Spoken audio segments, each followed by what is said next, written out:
20 steps. Okay.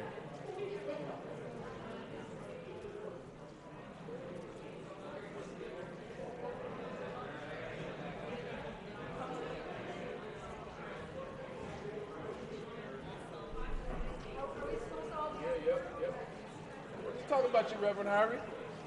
Somebody said, did he move yet? I said, nope, he's still here.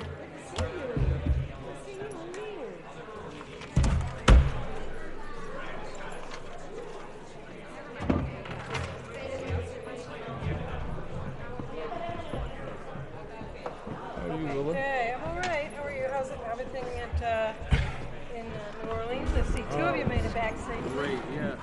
I saw Cynthia last night. Oh, so all three of you made it back safely. Okay. Good evening. All right. I'm gonna sit in here. Good seeing you. What's up, Mr. You're- New Orleans? Yeah. I had a terrible flight getting back there. Did you? 18 hours. No. Why? From where? From New Orleans. I was hanging, so Weather? I hung out with the Webster people. Me and Adele and two board members. We got stuck in DC. I left my hotel at 8 a.m. You know what time I got home? Midnight. Oh my. I was in DC for 7 hours. When was that? Last night? No, Monday. On the layover? Yeah, it was bad. It was bad. What was the reason? Weather, and then the woman told me, she goes, oh, you don't miss your connecting flight. I said, you sure you don't want to be with me? Yeah. You missed connecting flight, yeah. Yeah, well, oh, you're doing. Kim, Are you all right? I know he wasn't happy. Well, he wasn't happy that he wasn't with you. I saw him. He wouldn't leave. He wouldn't come up here. Yeah, Oh, yeah. Cameron. Good morning. Cameron. Oh, camera could come here. Good evening. Very good. Oh, I'm sure. Got It's enough okay. microphones, got enough You don't chairs. want me here? That's No, he's officially a member of the board. Yeah, come on out. Pull that one from up over there, Chanel. Okay. There's one over there I can go grab. I could use a night off. My arm is a little tired. I've been pitching since Oh, you 7 must in the leave a morning. message. What's that? My arm is a little tired. I could use it working hard. I use that in baseball when you ask the coach, would you give me the day off? Were you able You know, to? because your arm is too tired. So My son his first day of Little League is today. Oh, Little League. Yeah. I'm sponsoring a Little League team. You don't want to be around me in the spring. All I use is baseball, and you hear me. Oh my God.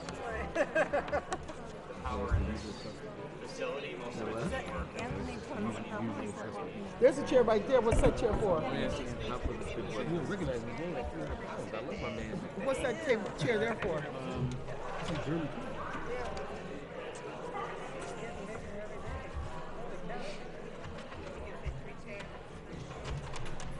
You gonna need it?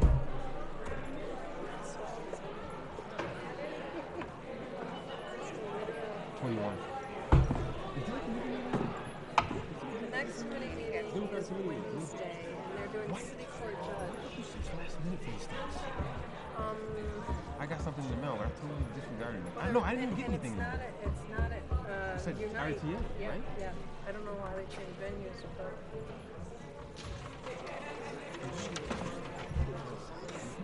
well, It's the new city. They have to state their address. It's their name, whether you're a student, parent, staff. brand new seats, so just go by itself.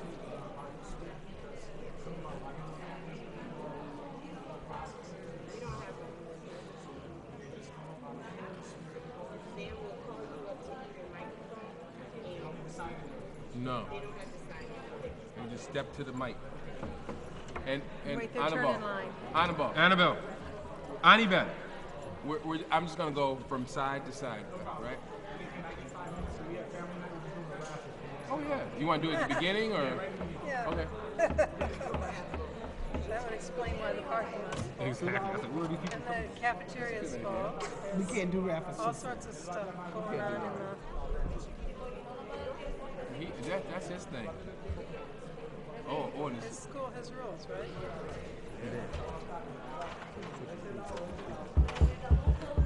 I don't think we're gonna have to. They want to come into town next week. Did you hear what Spice happened? Group. You probably never know. Remember, I was not supposed to get elected chair. I haven't scheduled yet. I was waiting to hear from you. I wanted to know if you had gone through the material. I told you I'm good at reading people, man. I told you when I was in that room, I felt it. I felt it. She's been mistreating people. I felt it. They were just You got tired of it. elevated ahead of your time, huh? I'm telling you, I felt Were you it. supposed to be like a first vice president or something? Yeah. For another year. See, I told you when I was out there. You did. It was ugly. You know we're not that prepared. You're right. Yes. Hey, tú estás tú All right, hablas Annabelle. español, tú usas el idioma, those two. Hey, what are you doing tonight? Exactly. Say they don't pay you enough money. Hey, that's all right. I speak Spanish too, so I know. Yeah, well, no. Uh-oh. Is a scandal now? Uh-oh. Yeah. Uh-oh. Oh, he don't play. That's bad, man. He don't play. Hey, we need...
Getting a hotel room, and the TV was broken. Miss Crowley, do you have your raffle stuff? Just It is beautiful. It was a good time. How many is the seat? I think it's About like 700. You know, I eat a lot of the food down there. I ate some. I went to McDonald's. I'm something quick. Right. That's what I know. Balconies are It's always been like, we have beautiful auditoriums in the district. Beautiful. Just one minute. Okay. All right. Sometimes you just don't know what you have. Hey, you got to deal with Malik. Oh, it's a 10? I haven't heard it. Yes, yeah. He wouldn't tell me. Does he watch it too? Does Annabelle watch it? Yeah, you know everybody does that, yeah. I don't get that men like it. I don't get that you all like it. Oh, Chicagoland is a good show. They got some. They found that I just Vince loves it. I just don't get it. Oh no, I've seen it. Oh, That's that's a good. Oh, that's a good show. Yeah, that's a good show. You know what the show is also good? My way Blacklist. out. That's heard that Blacklist. Yeah, I heard it. With James Spader. All this food. NBC. Yeah, people been telling me about that. You can catch it on demand. That's a very good show.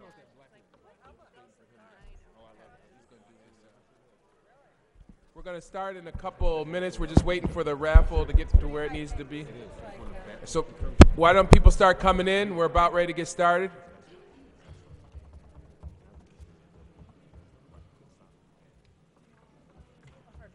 Good evening. Thank you. At least somebody responded. Thank you, Lori. I'm gonna try good evening again in a minute. The most, I don't want to say the most important part of the agenda is the raffle, but it's certainly very important. So we're waiting for the raffle prize. Is that what we're waiting for? Oh, the tickets. You need the tickets. Just give us one more minute.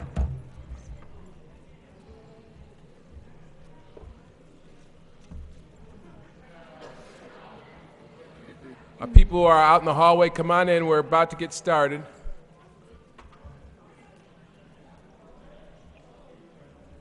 Commissioner Adams, come on down. I think that's her. You got a chair for her? Yeah. I can tell by the wall. Oh, I Yep. see. Yep. I see Funny, I know. This is Commissioner Adams. Nice to see you this evening. How are you? There she is. Okay. Coming down with a nice smile on her face.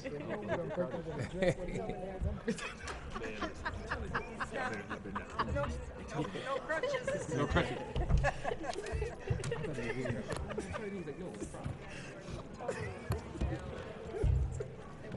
That's it. Mr. Adams, how are you? Okay. Okay. So we're gonna do a quick raffle. Okay.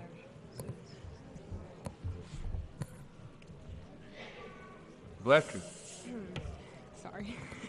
The first one is 3, 6, 4, 5, 4, 9. Anybody have that?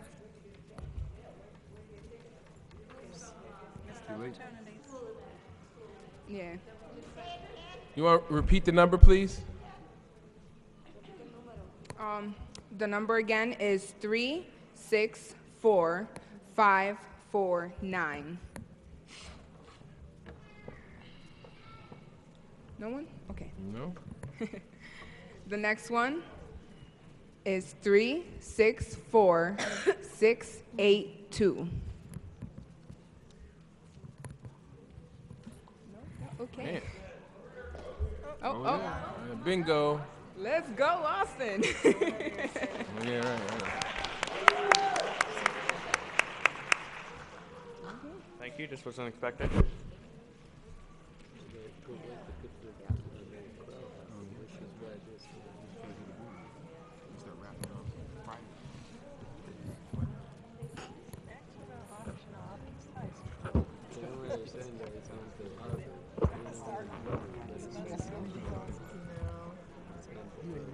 Neither one of y'all old enough. I don't know why I asked y'all. All right. He got a family pass to Rochester Museum and Science Center. Can't even speak today. Yep. Okay.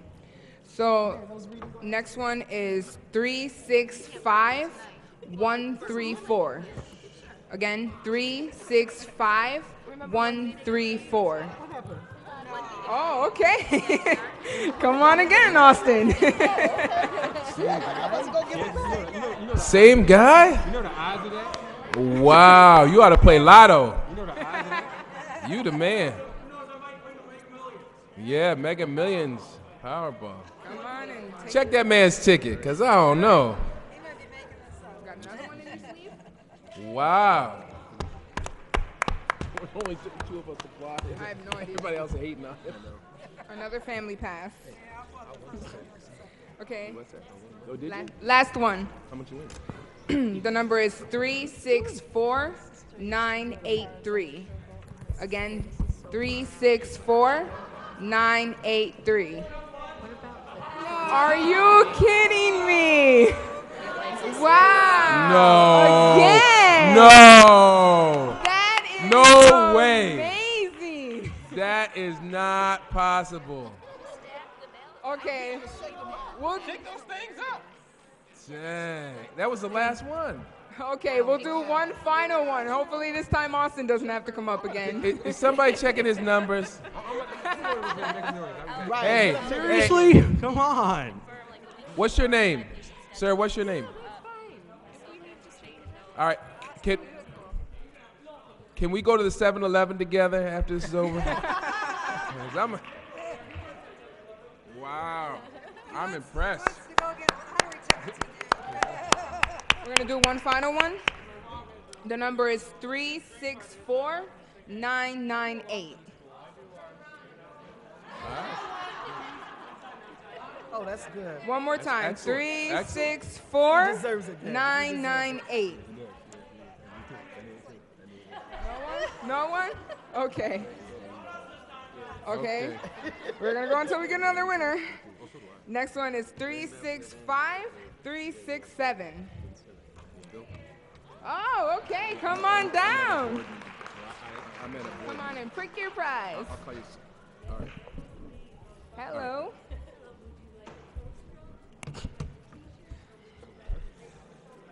Okay. That's pizza right there, man. Grab the pizza. Woo! Go big or go home. Look how little he is. We'll do more raffles after the meeting.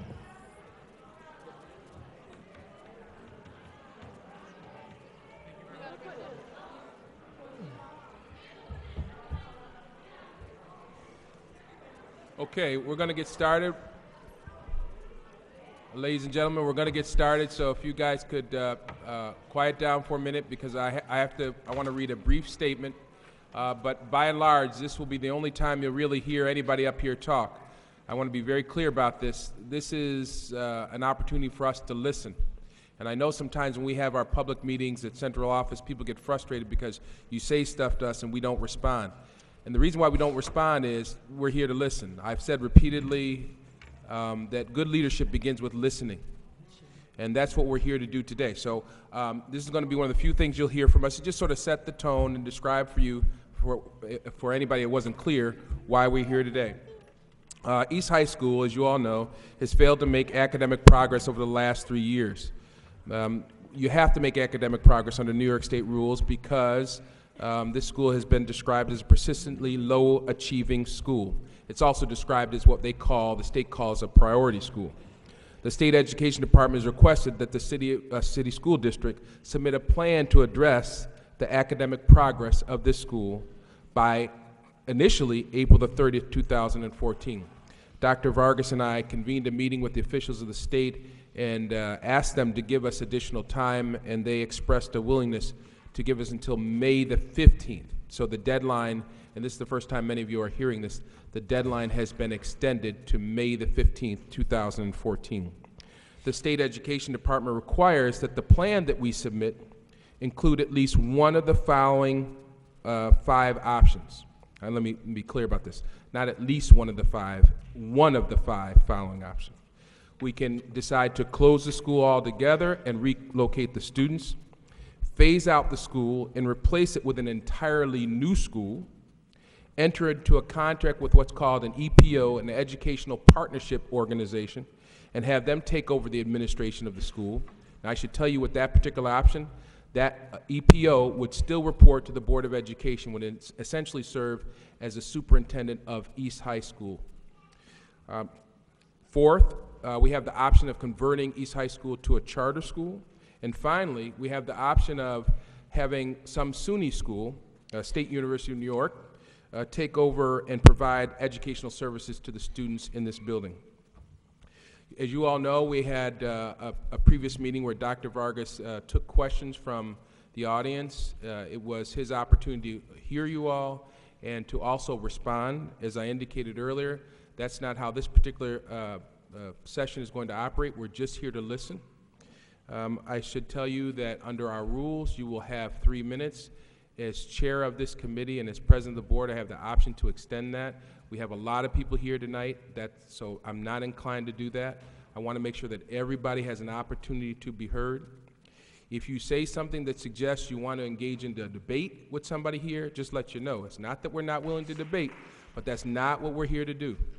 We are not here to criticize you. If you want to criticize us, you can, but you'll be doing it within 3 minutes. The goal is, quite honestly, the goal is to come up with solutions. That would be my suggestion to you. Use that time, that very precious time, to offer up solutions. If you only spend time talking about the problem, you're not helping anybody in this community deal with that May 15th deadline. We cannot move it any further than that. If you want to have input with respect to what this board is going to do, again, I respectfully suggest you talk solutions. And of course, solutions can address problems. If there's a persistent problem that you see in this school, you can talk about that, but always be mindful that we should be moving the agenda towards solving the problems that brought us here in the first place. Now, one other thing. You can take the mic over there, but when you do, give us your name and tell us, for the record, because it's all being recorded, whether you are a student, a parent, a staff person, or someone just from the community. And all comments are welcome.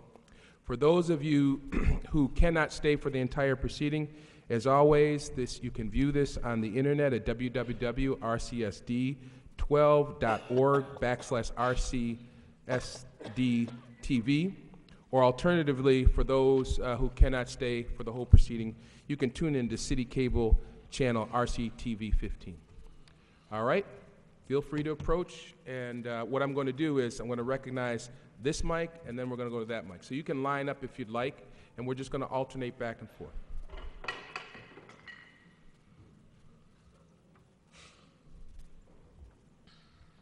Sir?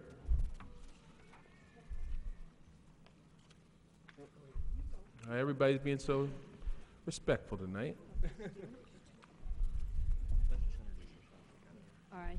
Hi, Mary Coffey, North Winton Village, and East High School is a part of North Winton Village. And I am Bryce Miller. I'm president of Northeast Maine Neighbors United, which borders the East High School property, and we're here together in conjunction with a message that we would like to send to you. Directly to the mic. Speak directly into the mic, please. I said my name is Bryce Miller. I'm the president of Northeast Maine Neighbors United, which borders East High School. And North Winton Village and I are here together in conjunction with the joint statement. And Nemnu is also part of North Winton Village. Education is the key to success, and the children of Rochester, unfortunately, do not have this opportunity. We are among the lowest percent in ranking in New York State and America. All this while the amount of money that is spent per child is the same or more than many of the highest ranking schools. East High School is in North Winton Village, and we have worked diligently with the Rochester City Police, the Rochester Bus Company, the Rochester School Board, especially Malik, the Rochester City School District Administration, many have come to our meetings, and East High School itself to try to keep the children in school instead of walking in and out, doing drugs on the different corners. We have also helped to break up fights right in front of the school. These are some suggestions.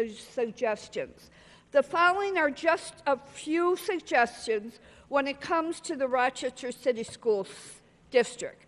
The neighborhood would like to recommend that an audit be done on the millions of dollars that are being spent.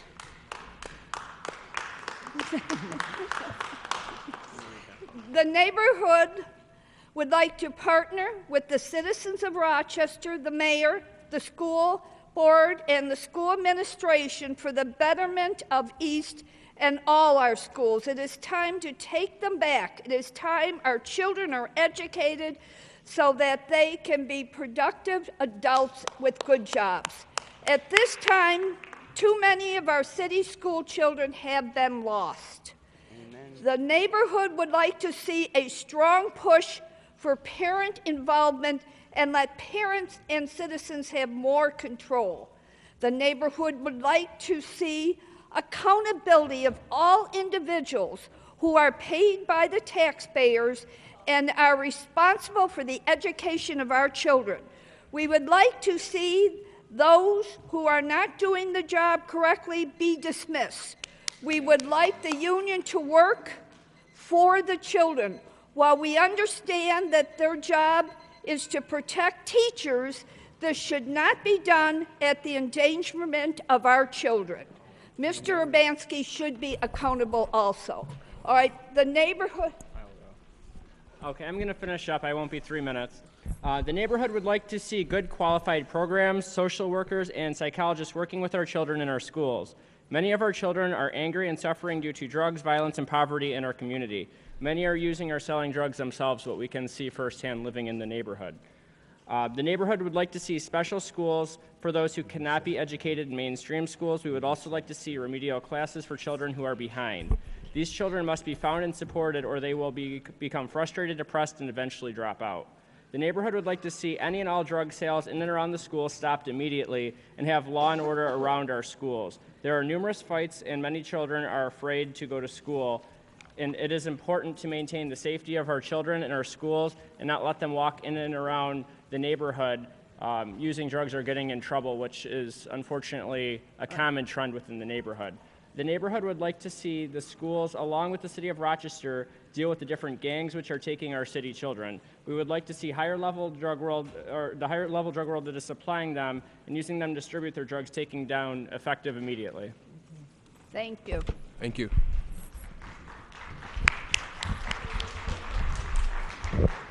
Good evening. My name is Karen Fox. I am a member of the Rochester community. I'm also a parent of a student here at East High School. First off, I would like to say thank you for bringing the meeting here so that those of us that are East can give you our input. First off, another thing I'd like to say, please take charter schools off the table. Charter schools are segregated against special ed students. My son has autism. Charter schools yes, they have a higher graduation rate because they're allowed to pick and choose what students they take.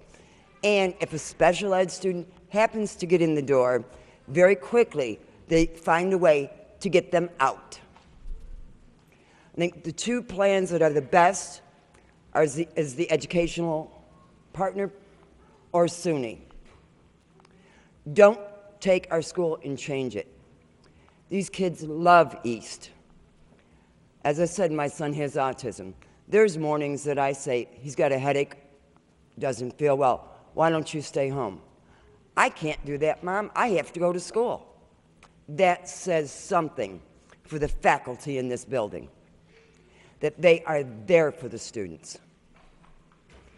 And I'm here. I fight for my son. Dr. Vargas, I've spoke to you many times. Mr. White, I've spoke to you. Ms. Powell, I've spoke to you numerous times. So I'm not a stranger. I'm not a stranger in this building. We need East to stay East as well. It has too much of a proud background.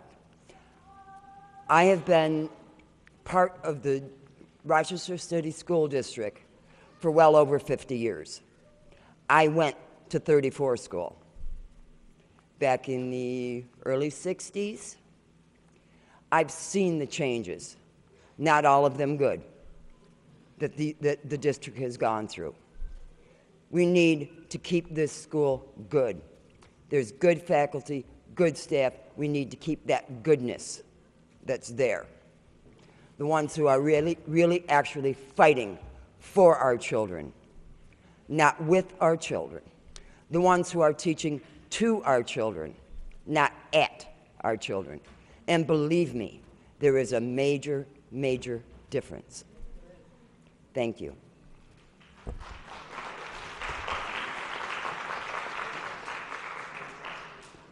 Thank you.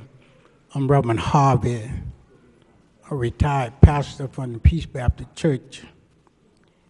And what I stopped by to say tonight about putting this school to a charter school, it should never come in your mind. What's so great about a charter school that it can be taught in a regular school like this? What's so great about a charter school, you had to handpick people to go to that school. I feel like it can be taught in this building as well as a charter school. Everybody have a way of trying to get out a responsibility. But you can't get out of this one because we know the school have been down for the last 3 or 4 years.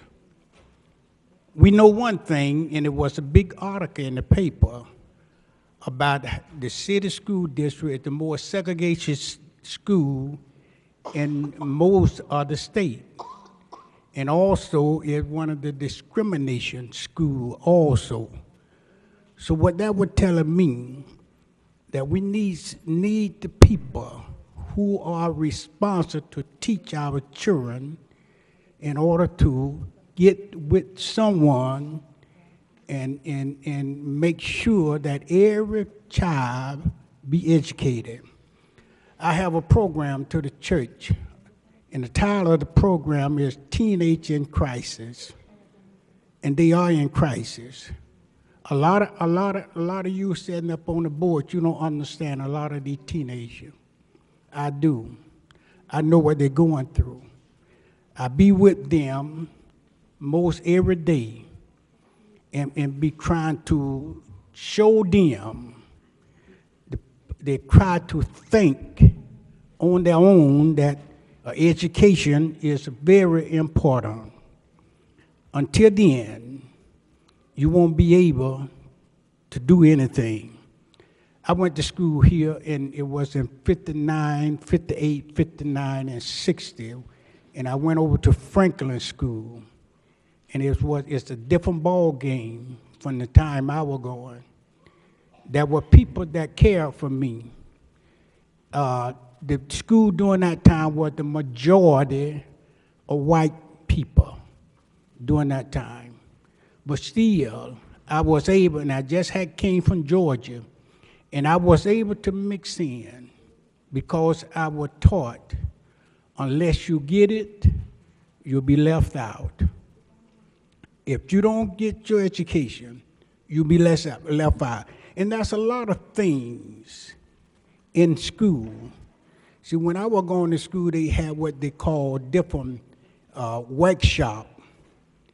The teacher saw that you were not college material, then they would put you in an auto training program, and a tailoring, and also plumbing, and places in electricity and things like this. And they knew to have students to go from the telephone company, and even from RG&E, during that school period in order to take this training. All of these things shouldn't have never been taught or taken out of the school. But when the school got the majority of African American and Latino, then all of these things were taken out of school, and school been failing ever since. And when you take things out of school that people like,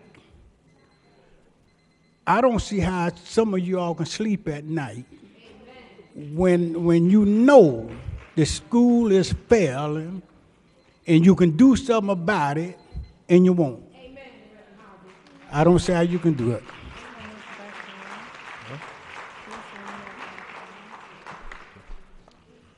Cordial greetings to the Superintendent, Vargas, President Banwhite, and commissioners, students, and family of East High, and members of the Hispanic community. My name is Benny Lopez de Victoria, course grade 12, and I'm form part of the bilingual program.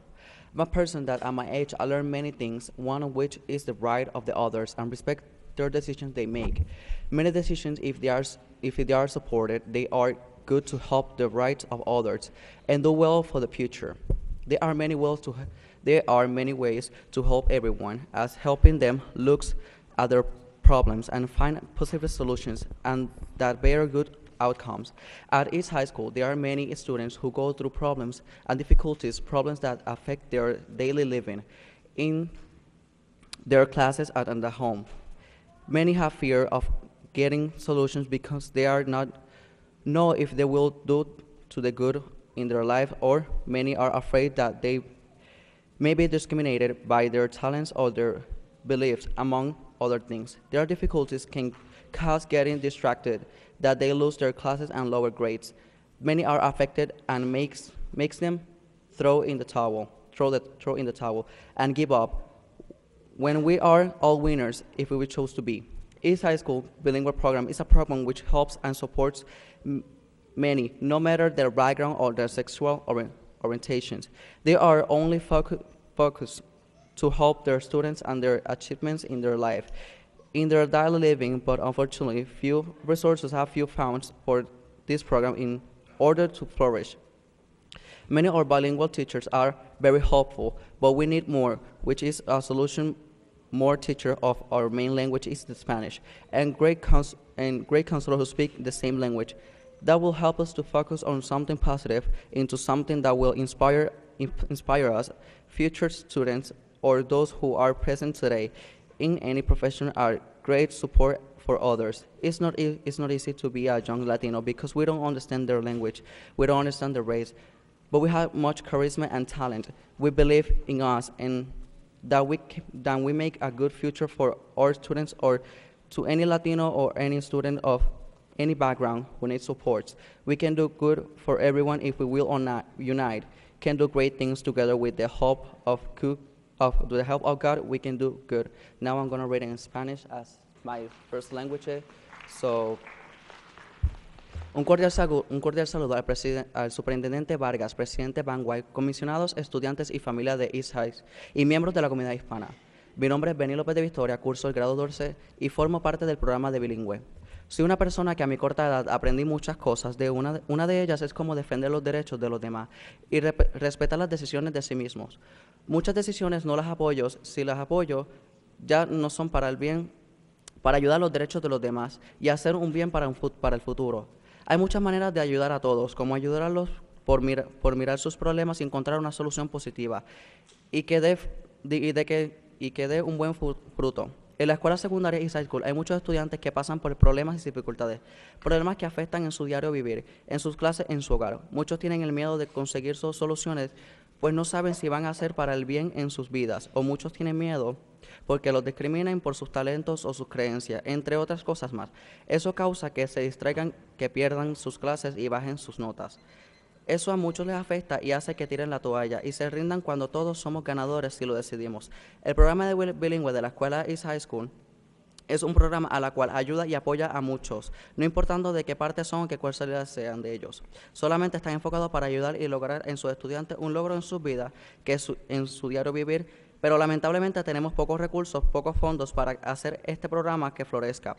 Muchos de nuestros maestros bilingües son de una gran ayuda, pero necesitamos más es una adopción para los maestros de nuestro idioma principal, cuál es español, y un gran consejero que hable el mismo idioma, que nos ayude a enfocarnos en algo positivo, en algo que nos inspire, así estudiantes futuros o los que ya están presentes sean de gran apoyo para otros. No es fácil ser un joven latino, pues no entendemos su idioma, no entendemos su raza, pero tenemos mucha carisma y mucho talento, creemos en nosotros, y si podemos hacer un buen futuro para nosotros, para nuestros estudiantes o para cualquier otro latino que necesite apoyo y ayuda, que se podamos hacer el bien para todos. Y si todos nos unimos podemos hacer grandes cosas. Juntos con la ayuda de Dios podemos hacer el bien. Thank you for your time. Before we go on to our next speaker over here, let me remind you all that it is a strict 3-minute time limit. Not that we don't want to hear you. We want to make sure everybody gets a chance to speak. If people go beyond that time frame, you're not hurting us, you're hurting the very folks who are coming behind you. We want to have an opportunity to hear everybody. If you turn around and look, there's a lot of people in here. We want everybody to have an opportunity to speak. So please be respectful of the time limit. If you see me do the mic like this, I'm about ready to say, hey, please be courteous, finish your time, okay? So I shouldn't even have to do that. Please be respectful of other people's desire to speak out on this issue. Yes, ma'am. Hi, my name is Eileen, and I basically came to the last session, and thank you, Dr. Vargas, thank you everybody who came out today, but I graduated from East High School a long time ago, and I remember coming into this building broken, coming from a very dysfunctional background. I mean, I can go on and on about just getting on the bus, and this was a place that I called home. The teachers were interested, the teachers were helping, and I'm sure the staff is the same. But I'm here to advocate for the parents and the families that are not here, because you can't develop socially, academically, if you're emotionally broken. And I think at some point we have to get back to the practical ideas of what a student, I remember being that person. Now I'm working on my master's, now I have a job now, but I remember being homeless. I remember coming home or leaving this building wondering if my mother sold everything out of our home. And so I share that to be transparent, not to tell my business, not to be, you know, I think we have to get away from the politics. We have to get away from, you know, commissioner titles and superintendent titles. These kids are the ones that we see dead on Genesee. These kids are the ones that we see. If we do not figure out a way to help the people that are not here, everybody that's here we're singing to the choir. I mean, it's just the reality. And so I stand to just ask if you guys can just approve some practical programs. I mean, you can put something on paper and it sounds wonderful, but we have to figure out a way to authentically and sincerely help these kids and look in the eyes of these kids and ask them what they want. I mean, we don't have to hire anybody else. I'm sure I can call out names of people, teachers that I sat next to at the last community. My son is a student at School of the Arts. He's a black scholar. He's doing well because he knows that I am not from Opelika, Alabama, but I will handle him as if I was. And so I'm that parent that I stand out. But if I was on drugs or had to work 3 jobs, I would want somebody to stand before you all and fight for my child. And so I'm working with, God just brought these 2 wonderful people into my life, and we call it a movement, and he's going to share his 3 minutes. Thank you.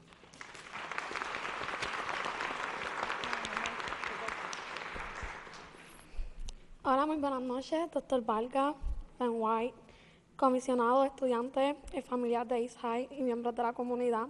Mi nombre es Margie Canales, curso el 9º grado y llevo ya casi para 3 años en la escuela superior East. Pues yo quisiera presentar mis consentimientos y soluciones, las cuales son las siguientes que voy a nombrar. Mi primer consentimiento es el siguiente. En la escuela superior East hay un problema con la asistencia. Esto afecta no tan solo a los maestros, sino también a los estudiantes que actualmente asisten a la escuela. Lamentablemente, el porcentaje de los estudiantes que no asisten a la escuela es un número no está permitido, pero todavía es menor que el porcentaje de los que sí vienen a la escuela. Y hay muchos estudiantes que estudian fuerte, se quedan en los programas después de la escuela. Hay una gran cantidad de estudiantes que sí se quieren superar y aprovechar de las oportunidades que provee esta escuela. Yo considero personalmente que no están tomando acción y le han dado muchas oportunidades a los estudiantes que no quieren superarse. He escuchado un programa llamado Links para los estudiantes que están envueltos en problemas o no quieren seguir las reglas. Y mi pregunta se basa en lo siguiente: ¿por qué esperar tanto tiempo para acceder a otras alternativas que no nos pueden ayudar a todos? Ahora, mi siguiente concernimiento es el siguiente. Hay estudiantes los cuales sí quieren superarse, pero no se sienten salvos o se sienten cómodos con las clases que se les ha dado por diferentes motivos. Algunos por las burlas en los salones, otros por los problemas, o algunos porque quieren entrar a estos programas que se le dan en la IS y como no se les ha dado la oportunidad de entrar, ellos pierden la motivación de seguir hacia adelante. Bueno, yo he analizado la situación, pensé que hay muchas opciones para los estudiantes, porque entonces no hacemos un programa en el cual aquellos estudiantes que están sufriendo de los problemas que ya he mencionado, porque no darle un salón alternativo en vez de un salón de tardanza, un salón en el cual haya tutores o maestros que los ayude con sus tareas o el trabajo que ellos están perdiendo. Podemos hacer el cambio, hay opciones. I'm going to translate. My name's Vanessa. I'm a former student here at East High. I graduated in '05. I'm going to translate for her. Her name is Margie Canales, and she is a 11th grader now. She's been here for the past 3 years. Her options and her only hope is that you guys would bring back all of the good programs that we had before. Right now, what she's asking for is for everyone to bring the parents, teachers, counselors, anything possible to bring back the school. It's not so much as just closing down the school or, taking away the good programs that once were here because no longer are here, and to work together as a community, because that's not what's happening now. Everybody's pointing fingers at everybody else before helping out the students. Everybody wants to sit in an office, or everybody wants to sit in an auditorium and, just throw words out there. It's not about throwing out words. It's about actually working together and helping out these students who I can name out teachers from when I was here. Some are in the auditorium with me right now. And if they were once working together, what happened to that is what we want to know. You guys want solutions? The only solution here is to put everybody together and work together as a team. The team is no longer here. That's what's causing the school to go so down on every single level. So if you guys want to know how to solve all of this, is working together, involving more parents. I remember when I was in school, there was a program where they would hunt us down if we skipped school. What happened to those type of programs? I was at Jefferson Middle School. When I was at Jefferson, if I skipped school, there was a patrol out looking for every single student that was skipping school. What happened to those type of programs? This school once had the firefighter program. What happened to that? The program for the special needs students, I was in one of those. I did the after-school program. I did all sorts of employment programs. I graduated with honors from this school. Why can't we help our fellow students do the same? That's, in a nutshell, that's what she's saying. We need to work together. Stop pointing fingers at everybody else. Thank you.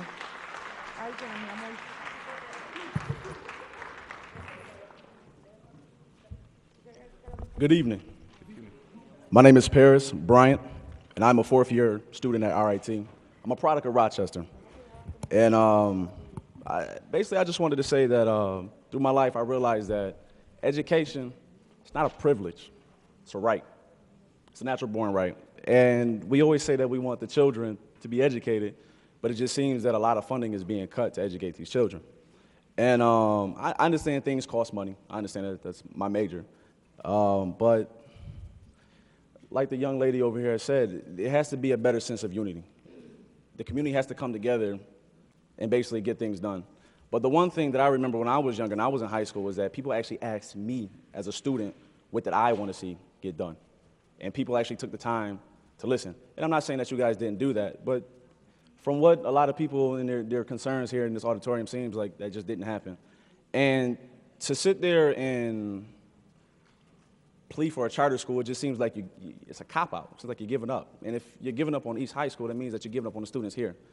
And as the other young lady before that said, that a charter school, the reason why they do so well is because you get to pick who you have on your team. I mean, if this is basketball and I got to choose to have LeBron James and Michael Jordan, I too would do that. But the fact of the matter is that special needs students, they're still students and they're still people. And they still deserve an education as well. And just because it may, burden you, as I heard some teachers say before, that's not that child's fault. Suck it up and teach the child what needs to be taught. And, just because they were born with certain circumstances does not mean that it should hold them back in life or that you should, look over them in such a manner that you're bringing the school down. Like, no, with that attitude, you're bringing the school down. So what needs to be done, maybe just bring back some programs. I understand it costs money, but just look to see where you can do that. Ask people to volunteer if you haven't already done so. I would take it upon myself to do that. I will bring it to RIT myself, and I will personally advocate for that, and I already do.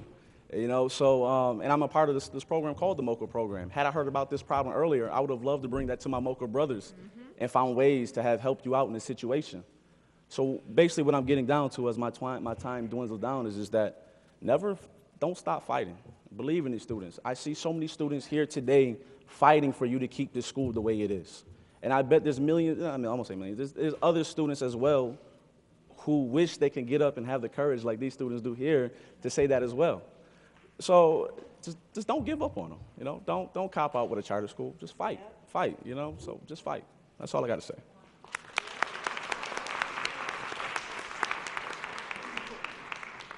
Buenas noches a todos los presentes aquí en este auditorio. Mi nombre es Elizabeth Tellas, soy estudiante de 11º grado y pertenezco al programa bilingüe.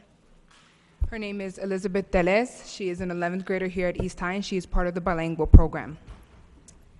Estoy orgullosa de decir que en el poco tiempo que llevo aquí, un año, he aprendido muchísimo y he crecido como estudiante. She's proud of the fact that she's only been here for about a year, and she's grown so much as a student. Pero hay una realidad. Con el poco tiempo que llevaba el año pasado, que fueron simplemente 3 meses, me tuve que enfrentar a 4 exámenes o Regents. Fue bien difícil y estresante para mí porque no tenía ni la preparación, ni, como había dicho yo, no tenía los conocimientos necesarios para pasar dichos exámenes. But there's a harsh reality here. She had to face 4 Regents exams here, of which she was not prepared for at all. Entonces, de esos 4 exámenes a los que me tuve que enfrentar, pasé 2 de ellos, el de Globo y US History. And of those 4 exams, she passed 2 of them, Global History and US History. La mayoría de los presentes aquí conocen los difíciles que son esas 2 materias, mas sin embargo yo me tuve que enfrentar a ellas. Menos mal que las pude pasar, pero no todos aquí los presentes, los estudiantes de esta escuela, tienen la misma capacidad para pasar dichos exámenes y se les hace sumamente difícil. She said she was lucky enough to be able to pass those exams, but there are a lot of students here who do not have the capacity. She had to pass those hard exams, and yeah. Y lo más preocupante de todo es que cuando fracasan en dichos exámenes, al próximo año tienen que coger otra clase. Sin embargo, siguen debiendo este examen. Se les ajunta y al final, al no tener la preparación necesaria para volver a retomar el examen, se les hace muchísimo más difícil de pasar dichos regions. And she says in the upcoming years, if they have not passed the exams, they are forced to take a different class that has nothing to do with the test that they had to take before, of which they failed. And they have to take the test again without having retaken that test, being unprepared to retake that test again. Entonces, una de las muchas sugerencias que me dieron los estudiantes es que para el próximo año, en vez de que tengamos que tomar otra clase, que sencillamente volvamos a retomar esa misma clase en la que fallamos, y de esta forma pues vamos a poder pasar los regions, y estoy segura que va a subir el índice de los estudiantes con respecto a los exámenes y a las clases. She says one of the many solutions students have proposed to her is that we, instead of taking different classes next year, we give them the same class of which of the test they have failed. So in that way, they would be able to be more prepared for the test, and that way the grades and everything will rise because they will have been prepared. They will be able to have the necessary tools they did not have before. Gracias. Thank you.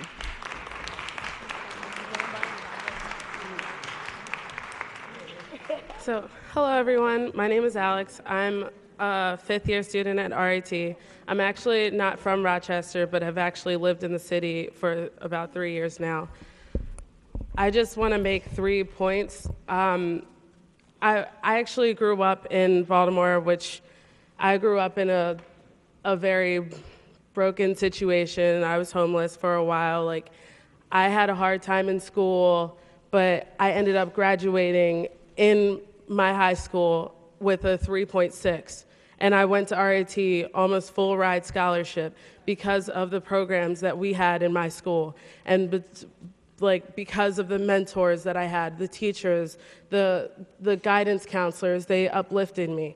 And to say that there isn't enough money in the budget, or we need to cut this program because there isn't enough money, to be frank, it's crap. Amen. Because aren't these kids worth investing in? Amen.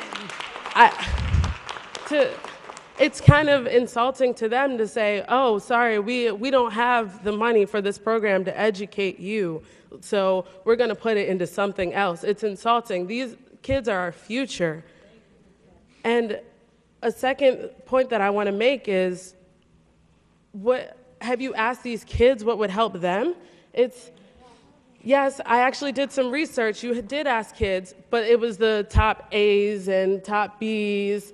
What about the kids that are failing? What about the kids that need help?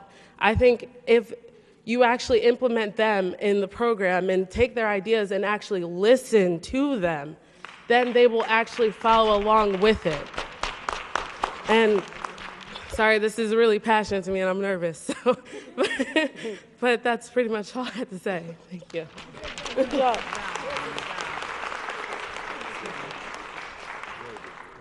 Hello. First of all, my English is not perfect, but I will try and do my best. Hello. Good evening, Superintendent Vargas, President Ben White, commissioners, students, and family from East, staff, and other guests. My name is Juliani Canales. I am in the 11th grade here at East.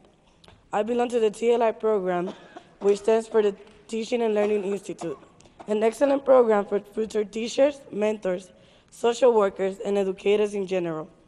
I started this program 2 years ago when I found out through another student. In this program, I learned important values such as respect for others, teamwork, and many more. As juniors, we go once a week to assist and observe in a class assigned in elementary school. Twice a month, we attend Nazareth College to meet and talk with college students. As part of the TLI in my school, we also have another excellent program such as culinary arts, technology, healthcare, and others. In these programs, I find teachers that give their best for the students and never give up on their students regardless of how bad the situation might be. I think that when 8th graders come to high school, to the 9th grade, they should be able to pick for themselves what program they want to be in, the programs I already mentioned before, instead of the counselor or somebody else picking it for them.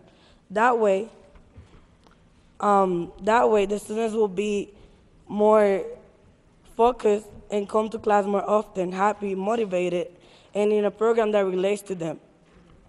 What I want to say with this is that East High School has awesome programs with teachers who really care for the students, and that I am very proud of being part of the East High School family. And I also wanted to say that, as they said, we got teachers here that knows everything about us. Like when you come in the classroom, just by looking at your face, they know if you're feeling bad, if you had a bad day. And I mean, for one class, you have like 20 students. So that means a lot for a teacher to remember each one of us and what we like, what we don't like, what makes us upset, and what don't. We got teachers like Ms. Williams, who is here, who every day she stands in the front of the door and say welcome to us. And it's like home. It's like having that person that really knows you, because if you think about it, we spend more time with our teachers than with our parents. So East High School means everything for us.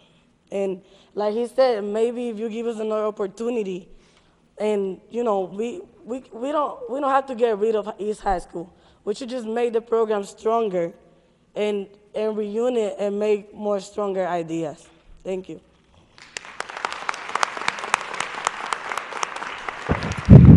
Hello. To everybody on the board, my name is Yvette Singletary. I am appalled at all of you. You should be ashamed of yourselves. This district has been grossly mismanaged for many years. $747 million, which is $750 million, and you can't run a district properly?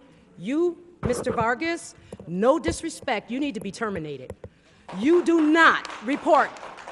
It was at one time you said Malik Evans. We were at an education conference in December. Do you remember? December 13th. And you basically made a comment that said your boss was Malik Evans. He was the president of the board at that time. Mr. Evans, you were absent from that meeting, but your father was there. That's not true. You may not have power, Mr. Vargas, over tenure, but you have power over the administrative component of the city school district, which greatly needs to be overhauled. Where's the money?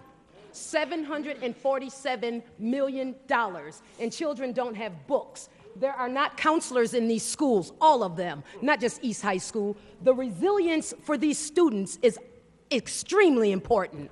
What about the stressors? Moving them to a new location, making them feel that they're not worthy, teaching them that Christopher Columbus discovered America when he never stepped foot on the North American continent.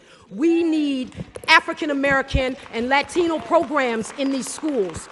We keep East High School and get rid of the board and the superintendent.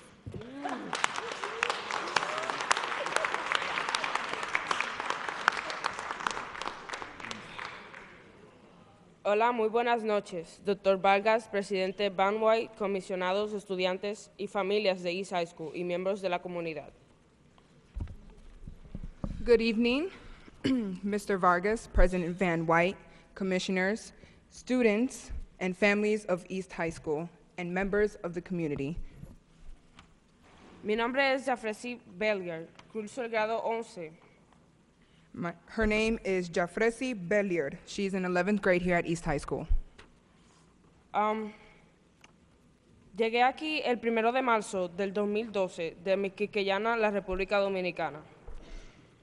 She got here in March 11th of 2012. ¿Cómo se dice eso? Okay. From the Dominican Republic. ¿Qué nombre más largo? Pues yo creo que cada estudiante necesita estar en un equipo o grupo para que cada uno de ellos desarrolle sus habilidades, talentos, conocimientos y entre otros. She believes that students should be in teams or groups where each one can develop their abilities, talents, get to know each other, all within one. Entonces así podemos evitar más los problemas con otras personas, en vez de estar compartiendo unos con otros, aprendiendo uno del otro. Por esa es la razón la cual muchos estudiantes que no saben el idioma o cultura pueden crear sus propios grupos de canto, baile, dibujo, entre otros.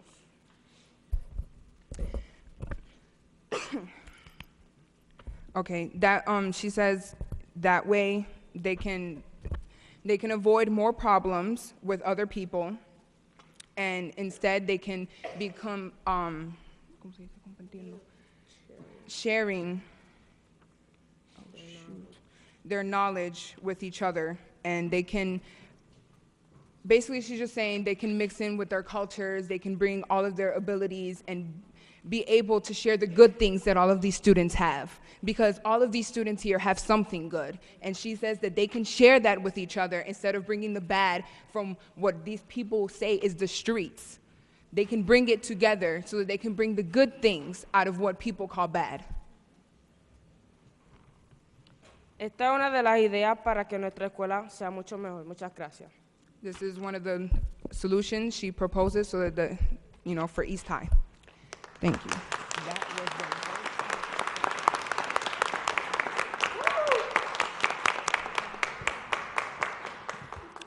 Good evening. My name is Malcolm Appleberry, and I'm happy to have this opportunity to address the superintendent tonight and the school board and those that are in the audience. The motive for me coming down here tonight was what I heard on local television station about the graduation rate of city school district schools. And this is a very difficult problem to deal with because there's a whole bunch of, I believe, dynamics that are working that have created this problem, but I think we should just look for simple solutions to eliminate these problems. And I wrote down some of the things that I think there could perhaps be solutions to some of the problems that are plaguing our community. And I do believe that we already have the resources to get these things done, and it won't take any more money than what we already have allocated to the city school, Rochester City School District. I think one of the solutions is we shouldn't have no school in the city school district should be 7 to 11 or junior high all the way up to senior high. It should be just 7th and 8th graders, 8th and 9th, 7th and 8th, 9th and 10th, and 11th and 12th. Because when you have all of those students together, too many 12th graders shouldn't be mingling in with 7th and 8th graders. Okay, they're too far ahead. Okay, to be, and they introduce some things into the school that 7th graders shouldn't be a part of. Okay, because they're getting ready to go to college. So we don't. That's the number one thing is that. Okay, and number two is vocational education. I think that the old Edison Tech was a great way to get students who aren't going on to college with the skills that they need so that they can function. As soon as they leave Edison Tech, if they learned how to be a welder or a plumber, heating and cooling, they have skills, marketable skills that they can take right into the community from high school.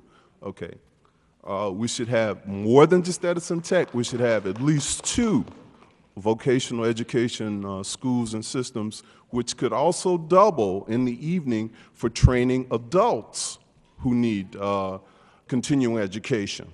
Okay. Number 3, I'll try to be brief. I only have 3 minutes. Okay. One other thing with the vocational education, this could be done with some type of partnership and collaboration between business and the city school district so that they can pinpoint where their needs are so that you just won't be throwing all kinds of vocational education skills that there isn't a market for. So business can help with this, and also they can help fund it. Okay, number 3, I think there's a great need for truancy officers. You got to have them, so because before you can educate a student, he's got to be in the building. Okay. And you got to find out why he's not in the building, so teachers don't have time to run him down. Administrators can't, so then truancy officers are needed. They're essential, okay? They should be on the staff of every school where needed. Okay, let's speed this up. You got to wrap it up, sir. Wrap it up. Okay, Thank next is, this is the last one. Consent forms. Very quickly, please.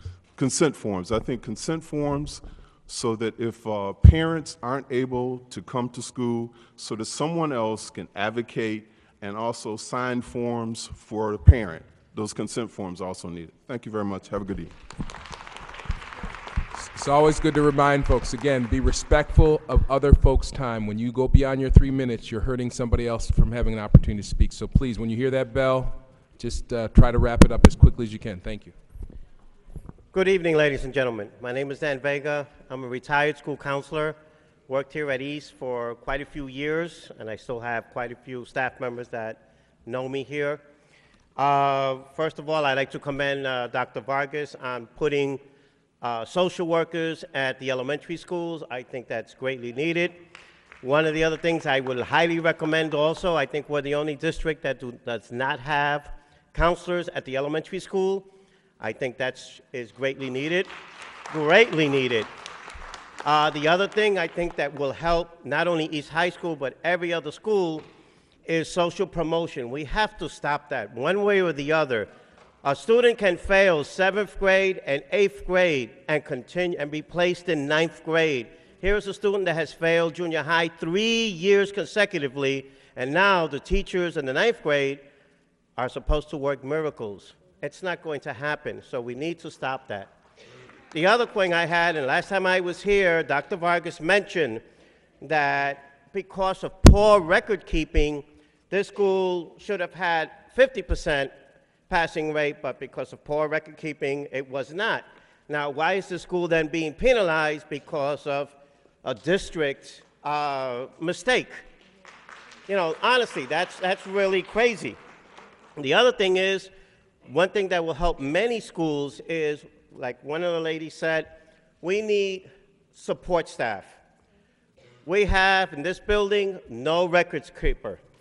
And she was the one that kept charge of students that dropped, students that moved.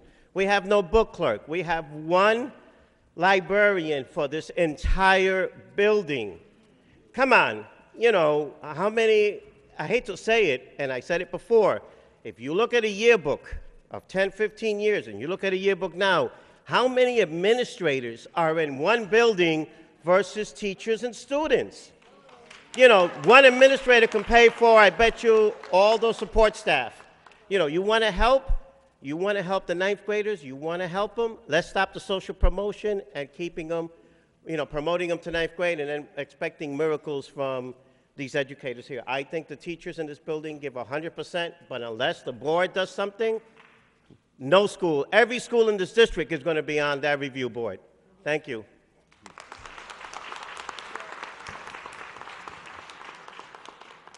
Good evening. My name is Brett Crandall. I'm a school counselor here. I've been here for 9 years, and I'm also a city resident right in the Beechwood neighborhood. I'd like to specifically thank Mary Adams and Van White for being here for the town hall meeting that we had 3 weeks ago. That meeting went till 10 o'clock, and they stuck it out for most or all of it. Thank you very much. I want to just inform the public a little bit about how East High might have gotten to this place. 1 point first is attendance. Just a snapshot from the 7th and 8th grade.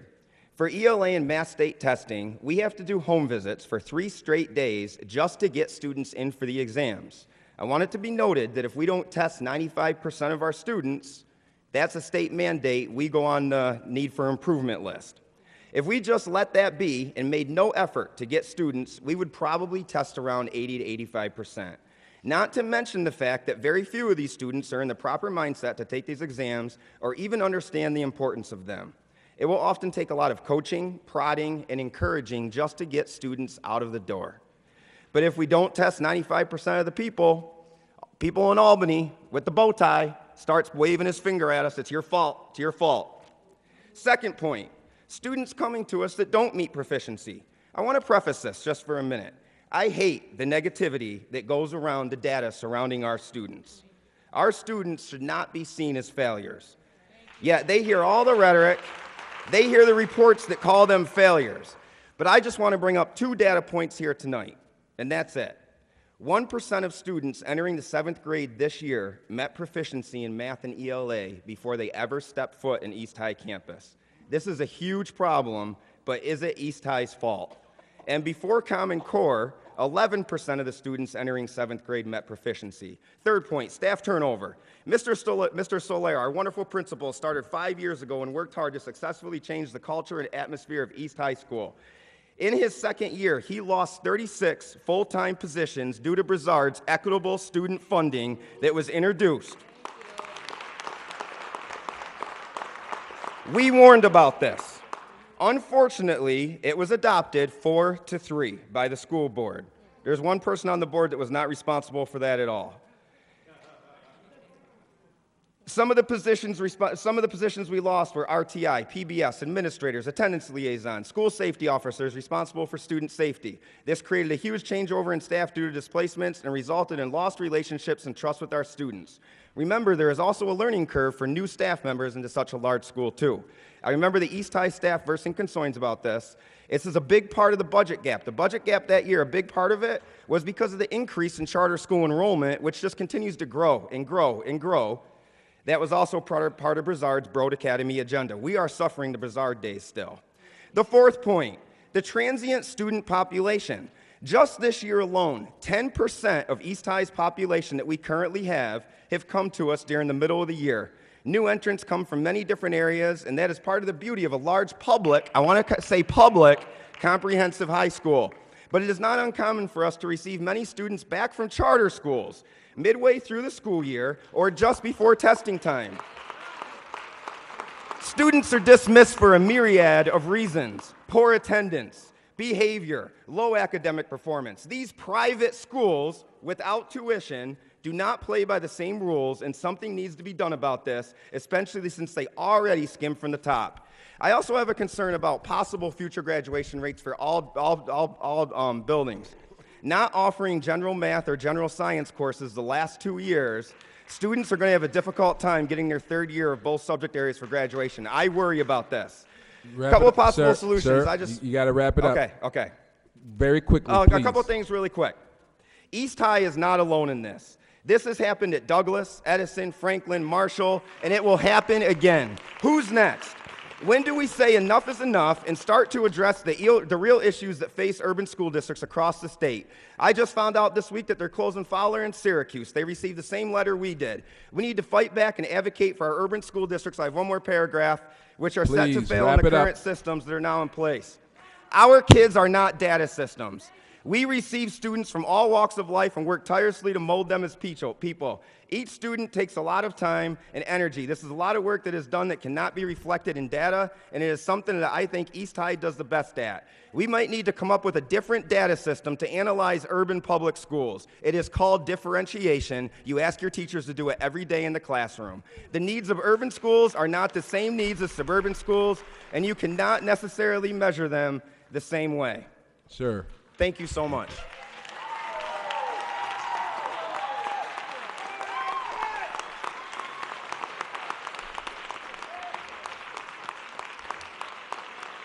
Now here's what's going to happen.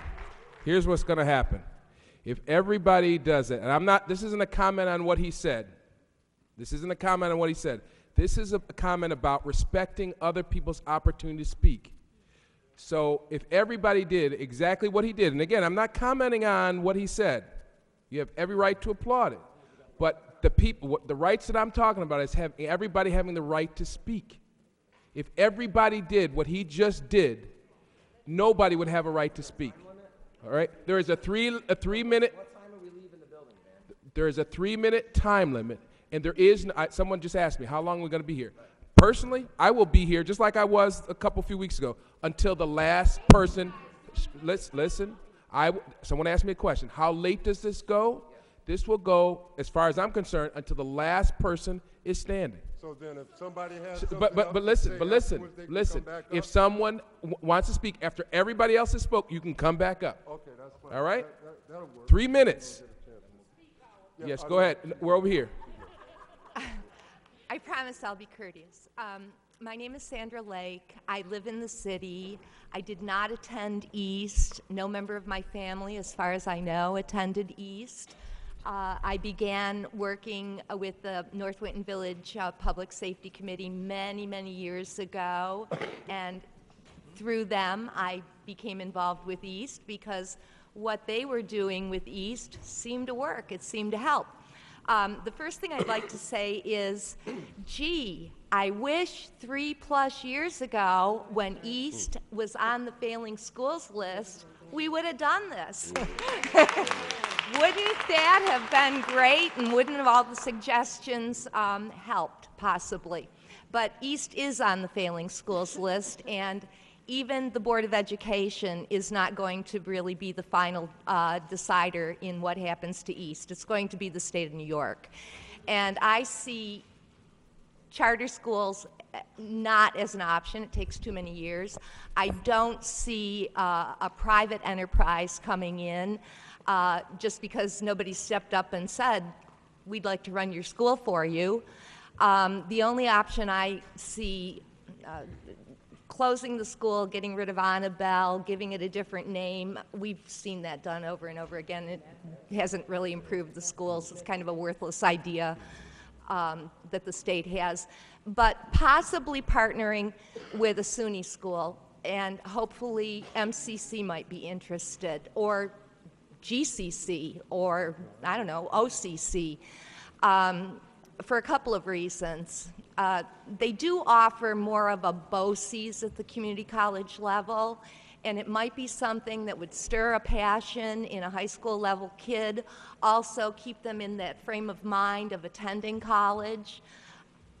So that's what I'm hoping for. I don't know if any of the community colleges have yet approached you, but we all, I guess, a lot of people here have nostalgic memories of East High, and I guess that's all they're going to be, is nostalgic memories, because something here has to change. It does have to change. I applaud you, Dr. Vargas, because I was involved in, I think, the first one.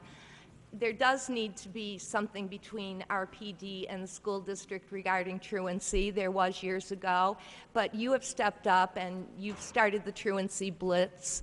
It's helped. It's at least gotten people talking. A woman around the corner from me who is very arthritic can't walk her young one to School 33, and I urged her to get in touch with Patty Malgieri. She called a bus company and they threw her under the bus. And I said, no, go right to Patty Malgieri. She will get a bus for your child when you can't walk him, and that is happening. So I think, you know, we are coming together. And again, I wish we would have started this conversation about East 3 years ago when it was first listed, because now we're at the very tail end of things, and a lot of things are going to be decided for us now. Okay, Thank you. Thanks, everybody. Thank you. Good evening. My name is Howard Eagle. I'm a Rochester City School District parent, retired teacher from the Rochester City School District after 23 years, adjunct instructor at SUNY Brockport, local, state, federal taxpayer.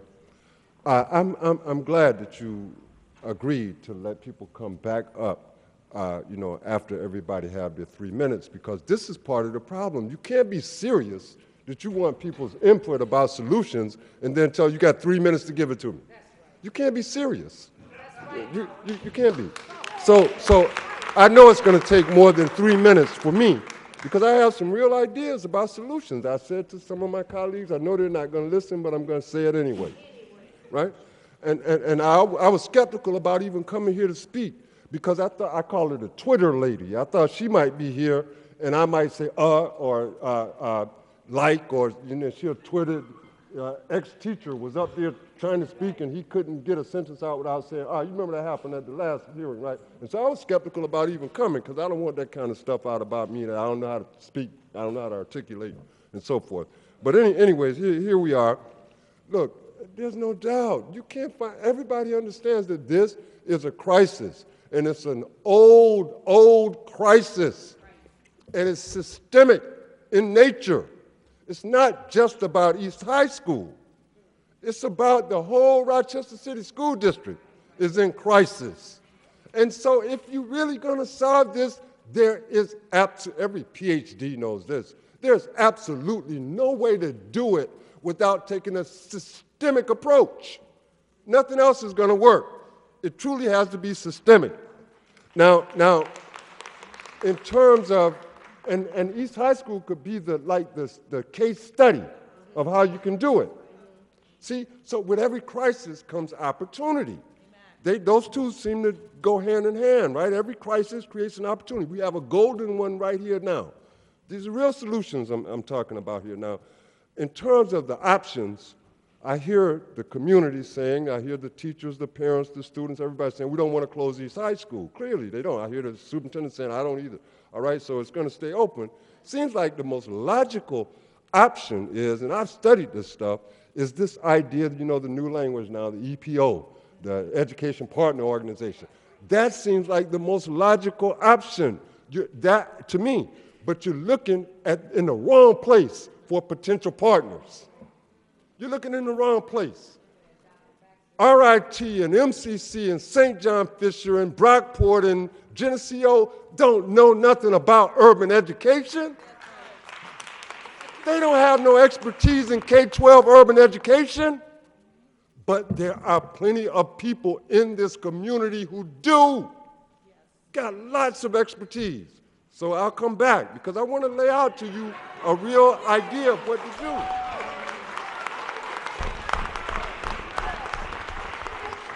There you go, that'll work. Yes, sir. I'd like to agree with the last two speakers in a demonstrative way. My name is Harry Pearl. And I didn't go away, I'm still here. Dr. Vargas, nice to see you. I'd like to suggest maybe what they need is an umbrella organization, EPO, whatever you want to call it, whatever it is. Because people need to feel responsible to others, on their toes. And in addition to this, I'd like to say something in Spanish, and I don't know a word of Spanish. All these speakers were speaking in Spanish, and I didn't understand most of it unless it was translated. So I have something here for Dr. Vargas. Do you know what this is? Do you know what this is?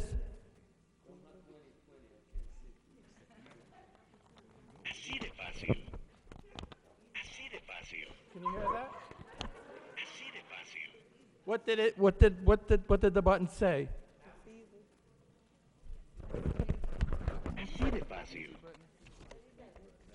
Okay, I have a translation. That was easy.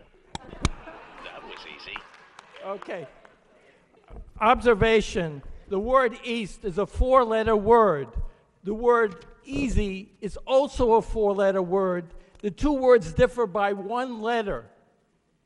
I got a PhD for this. So it may be that the solution is very close, that you need to look for simple ideas and repetition, boring, very boring repetition that works. You have to find out where that is. And I still recommend the easy button. You can get a bouton facile if you want, but certainly let's hope for easy solutions for East High School. Thank you very much. Good evening. My name is Cleonda Yarday, and no, I'm not a teacher at East High School, but I am a teacher in the Rochester City School District. My brother came to East High School. I had other family members that went to East High School.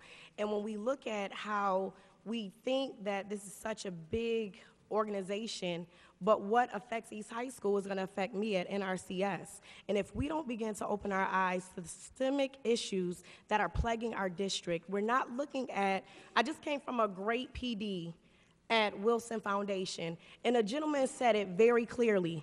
Our district has an issue with reactionary systems. We react to everything, and very rarely are we proactive. This type of system, when I was here at East back in 2009, when Mr. Cavalier was still here, What did we really do to give him the support that he needed so when he stood alone, he was able to stand and propel students, propel parents, propel other stakeholders? When you take away and strip your leader of the things they need to be successful, and then you want to sit and stand flat-foot and say, you are the reason, and because of this, we are going to take this from you. When we have a board.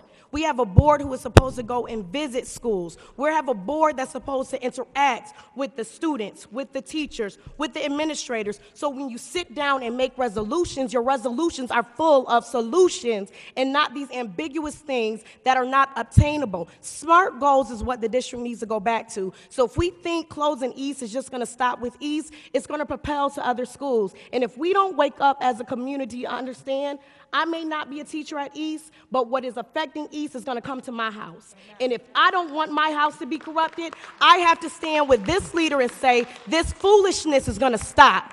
And it has to stop, because our kids at 6th grade that I teach, that I look at, and they had a firefighting program here. They have a culinary arts program here. And you're telling me that we can't find anything that's of good quality in this school? I beg to differ. And if we get outside of central office and begin to get outside of our cubicles and really interact with his real people and really see what is really affecting them, instead of spending thousands of dollars with West Ed and other consultants to meet with me, but you can't come out of your offices to say, excuse me, what is it that you need to be successful? What is it that you need to be successful? Let me take some money from downtown that we're misusing and let me put it here so your children, our children, because until you all stop saying these children and look at it as our children, we are not going to succeed. And until we begin to pull parents in every football, basketball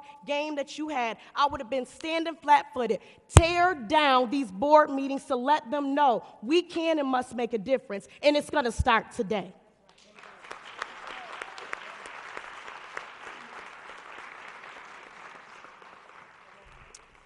Good evening. My name is Ana Santiago. I'm an 11th grader here at East High. And just like everything I've done in these 5 years I've been here, I will not be leaving. I've been here before, I've talked before, and I plan to speak my mind again. Just like you know, Mr. Vargas, and most likely Dr. King, I have done a petition with another student fellow here regarding, what's to be happening, hoping you guys could come and clear everything for us. The message of that petition was communication. There is no communication here. There's no communication between the board, the staff, the students, the parents. There's no communication anywhere, and that's what we need here. We need people to come and talk to us to tell us, look, this is what you're missing. We need you to do this. What can we do to help? We need communication. We need support. And we're not getting none of that here. And we need that here at East High, because when I walk into this door every day, I see people who come in with these long faces who don't know what's going on with the world. And I don't like that, because I come in and I think school, safety, haven. What I do here, I come to do because I love it. Not because I come here to sit and mope around. So what I just want to say is that just like everything ever since I was here in 7th grade, I used to love all of the staff that were here. And then, like one of the former speakers said, because of what Brazard did, a lot of the staff were cut. And a lot of those people I had real deep connections with. And I loved talking with those people. And now that they're gone, I've had to grab from other places, but the fact that these staff are here to help us every day, and the fact that I can go to them every day and say, can you help me? And the fact that they say, of course I can, is the fact that I love it here at East High School. Communication is what we need, and that's what we are asking for. Thank you.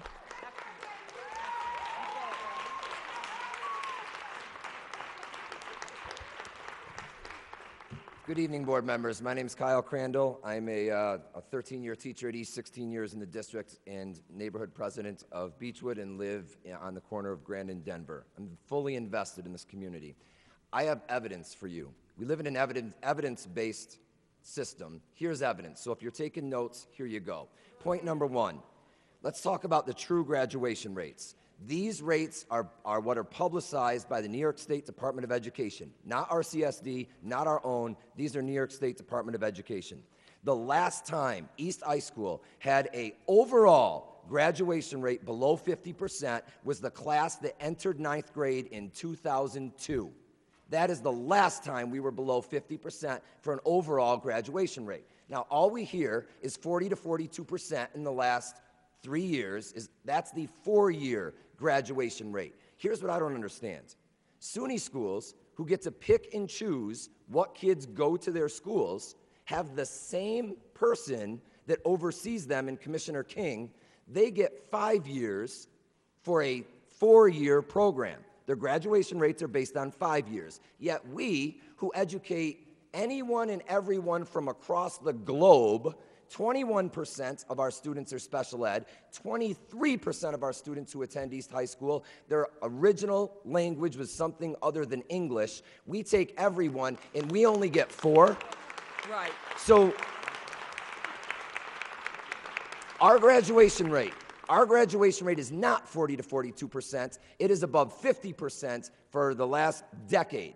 And catch this, our superintendent has made publicly known that there's probably a 10% difference because of poor record keeping. That would put our overall graduation rate above 60% for every single year for the last decade.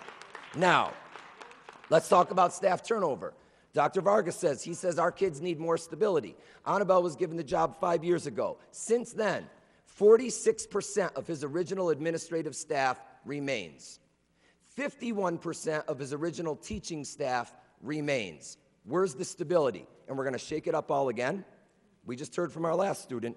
Number 3, let's talk about the state education department. The last time they stepped foot in this building was January of 2013.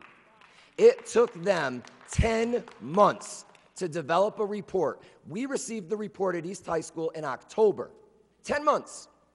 They have not been back since to see if any of the recommendations have been implemented, and they kick us a letter saying that we have 5 options and we have 45 days. Oh, they've extended it 15, excuse me. So now we have 2 months. It took them 10 months to get a report to us, and we need to have a turnaround plan in 2 months? Hello. Let's talk about the menu of options. The 5 things, we all know what they are. I hate to say it, go to try to take any of your spouses out to dinner. You would leave if this was the menu you had to choose from. Amen. There is nothing appetizing on this menu. Now, Mr. President, I'm going to tell you, can I have 3 more minutes for my community? I'll go right. No? Come back around. Hey, all right. As a mathematician. No. Okay. Come back around. That's all. We just want to make sure everybody speaks. No, now listen, let me tell you something. Hold on, let me tell you something. I am going to make sure that everybody has had a chance to speak before you go to the second round. That's all. Want to make No, wait. No, listen. This is how it's going to work. Everybody will have a chance to come back around, but I want to make sure that everybody who has not had a chance to speak gets to speak first. Those are the rules. There's no debating it. No. Listen. Sir, this is not a debate. Over here, Ms. Thomas. He can come back. Howard's coming back. Ms. Thomas. Good evening. My name is Lori Thomas. I'm a retired teacher of 17 years. And my solutions are this: accountability, respect, and caring. You cannot expect our children to do anything other than what they see our adults doing. And when they see our adults selling them out for dollars, they feel worthless. We are dehumanizing our children because we are not respecting them. We choose to penalize them instead of understand them. We choose to create unnecessary barriers to who they are as human beings. Poverty is not a barrier to the human spirit. 14609 or 14605 is not a barrier to the human spirit. Our children are gifted and talented, and they can overcome any situation as long as they understand that the adults in their immediate environment are held accountable, have respect for them, and care about them. You have heard people say that they've come from some very disparaging situations to make something of themselves because they had caring people in their lives. When I was down south with my son, and my son, who was an advocate of all these things that are going on in education, said, a school board is not responsible for loving a child. A state is not responsible for loving a child. My answer to him was, but a teacher is. You're not closing a school, you're creating deaths for thousands of individuals because you're tearing relationships apart, and that is a death. And you're not providing any kind of counseling for the lives that you're destroying by saying your school has failed, because that puts in a child's mind that they are failures, and that is an unconscionable thing to do to a child, okay? We are talking about human beings. We are not talking about money, and yes, I understand that your concern is money, but when your concern is about providing teachers who have already been excellently educated with millions of dollars of PD instead of putting them in the classroom where they can connect with children, that is, I'm sorry, but the definition of stupid is doing something that you know is wrong. It's an easier definition, but that's stupid, okay? We have to begin to concentrate on our children. We have to begin to show them that they're gifted and talented, not that there's something wrong with them and that they need special services. We have to pull out of them at the elementary level. We're talking about high school here. We forget that high school children come from the elementary level. And we're not servicing our children, we're not providing love and care at the elementary level because we're shoving them into classes of 30 and 35 at the youngest level. I'll be back.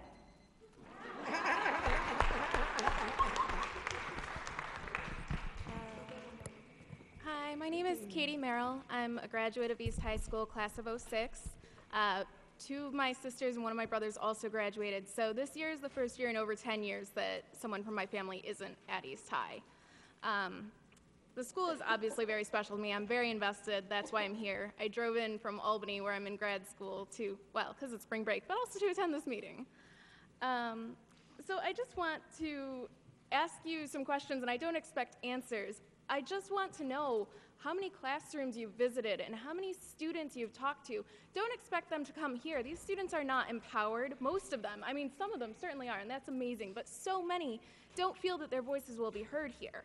How many of their classrooms have you gone into and spoken with them? How many of their teachers have you spoken with one-on-one? Don't talk to the teachers union, talk to the teachers. You all, I'm sure, have your PhDs and your master's degrees, and if there's one thing I've learned in grad school, it's that academics know nothing.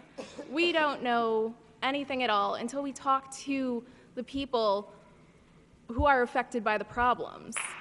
We can't solve anything unless we hear what they have to say and hear what they think is and is not working. Because you might have your numbers and your quantitative data, but you don't know anything about what goes on day to day in the classrooms in these students' lives until you talk to them.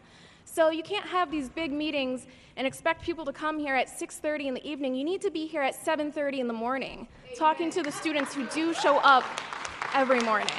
So that's all.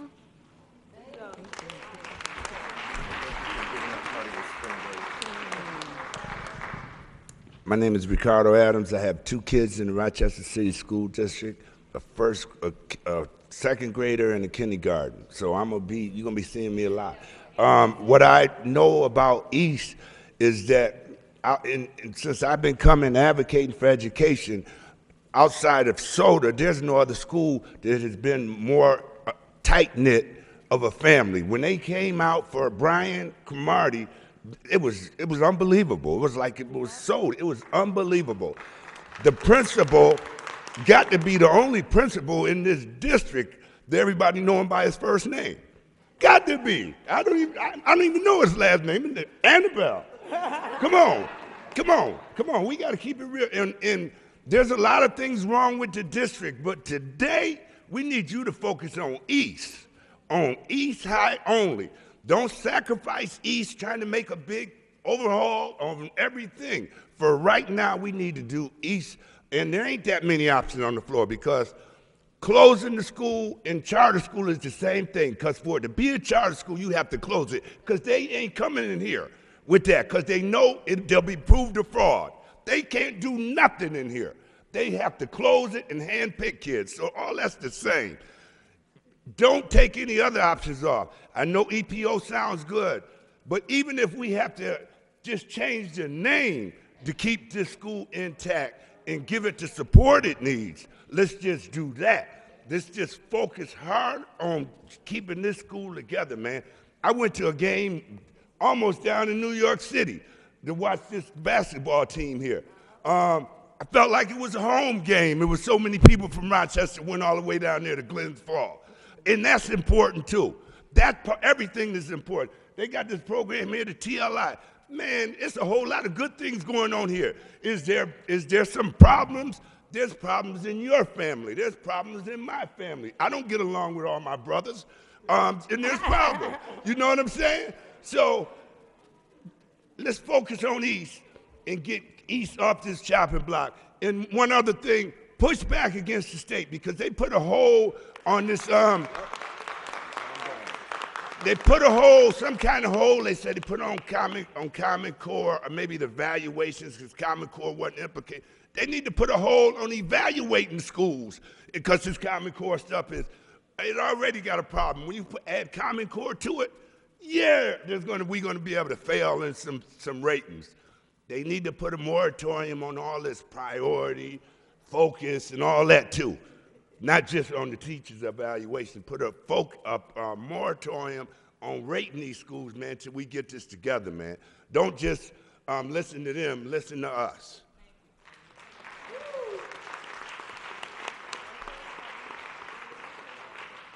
Good evening, everyone. My name is Lita Williams Matthews. I have had the joy of working at East High School for 24 years. And I say joy because I love teaching. I love learning. I love working. And it is hard work.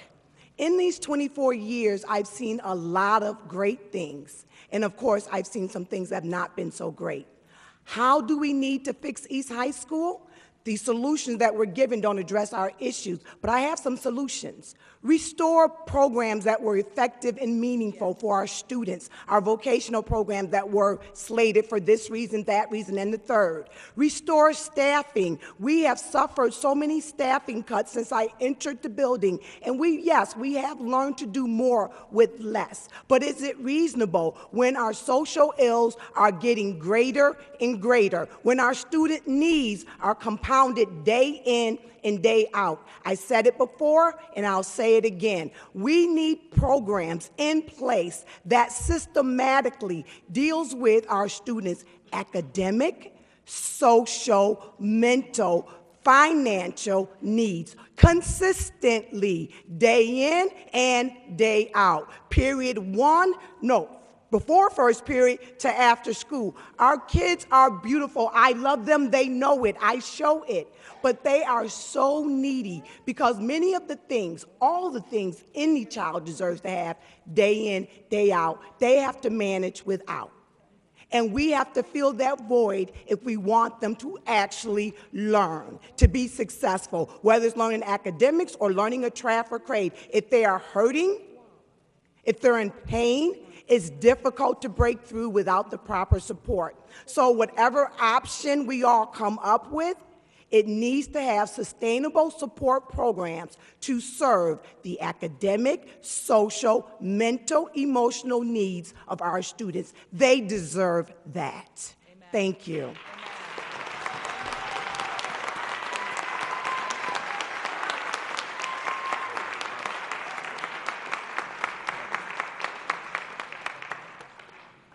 You know, Van, you got me out with that last-minute robocall yesterday. Now, I will have to say as a parent, it was disrespectful in the sense that it was last minute and you wanted us to come today. But I don't expect any more from a district that's in corrective action. So I'm not putting that onus on you because you may have just found out that we need to be here and that they hadn't given us any notification. So I will give you credit for that and just say you did get me out. This is my alma mater. I actually graduated from East High School. But what I'm here to say is graduating from East High School, the cycle is the same. I'm here because when I graduated from East High School, the same thing was going on. They closed Madison, got transferred here. And now we're going full circle with the district that's in corrective action, that knows that the school had sanctions, and yet we are now at a place of options 1, 2, 3, 4, 5, and yet the vast majority of the community doesn't necessarily know the details of what those options are. What I will say is that having an EPO come up in here, if we have to have an educational partner come up in here, then someone at the district, a couple of positions at central office have to go. Because those same positions that we would hire an EPO to do, those same job responsibilities, we're paying somebody to do it now.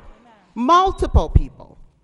And if as a board, you cannot ascertain who is responsible within those departments, under those job descriptions, making 100,000 plus, then we have a bigger problem, which goes back to the district that's in corrective action. Secondly, we have Edison, which was a school that was broken up because of sanctions. We have Franklin. We have a Madison/Wilson Foundation, whatever that is. We already have those things. So again, I will go back to positions at central office where those same options, this is not new, those same options, the same sanctions, the same track, the district has already followed and allowed this particular school to be in the same predicament with the same staff and the same structure at central office that's allowing this to happen. So we cannot bring outsiders in when we're paying people to support this school as well as the other schools, because we have Monroe in the same predicament now. This is not the only school in corrective action. So I guess what I'm saying is, when we look at what the district has done, we don't have to reinvent the wheel. This school needs to remain East High School. The people down at the district who should be supporting this school, who should be showing them what Kyle said as far as data, the successes, the firefighters program, the culinary program, the PERK program, all the programs that are here, evidently someone hasn't shown them how to document that data so that the school is not in corrective action. All the kids that are here are not failing. So for me, I hear the bell. If there's a choice of the 5, it's just to break the school up on paper as you did Edison. Edison got to remain Edison, but you broke it up. We have vocational pieces here. Somebody down at central office who's making 100,000 or more needs to be able to document how we recreate and restructure the school without changing the name of the school and ruining successful programs. Thank you. Now, I'm seeing some familiar faces up, except that gentleman right there, and I know he wanted this gentleman to speak. You want to step forward? But other than that, I see some familiar faces, so we'll go to round 2. Sir, you want to go next? No. Okay. I want to make sure anybody who has not spoken has a chance to speak now.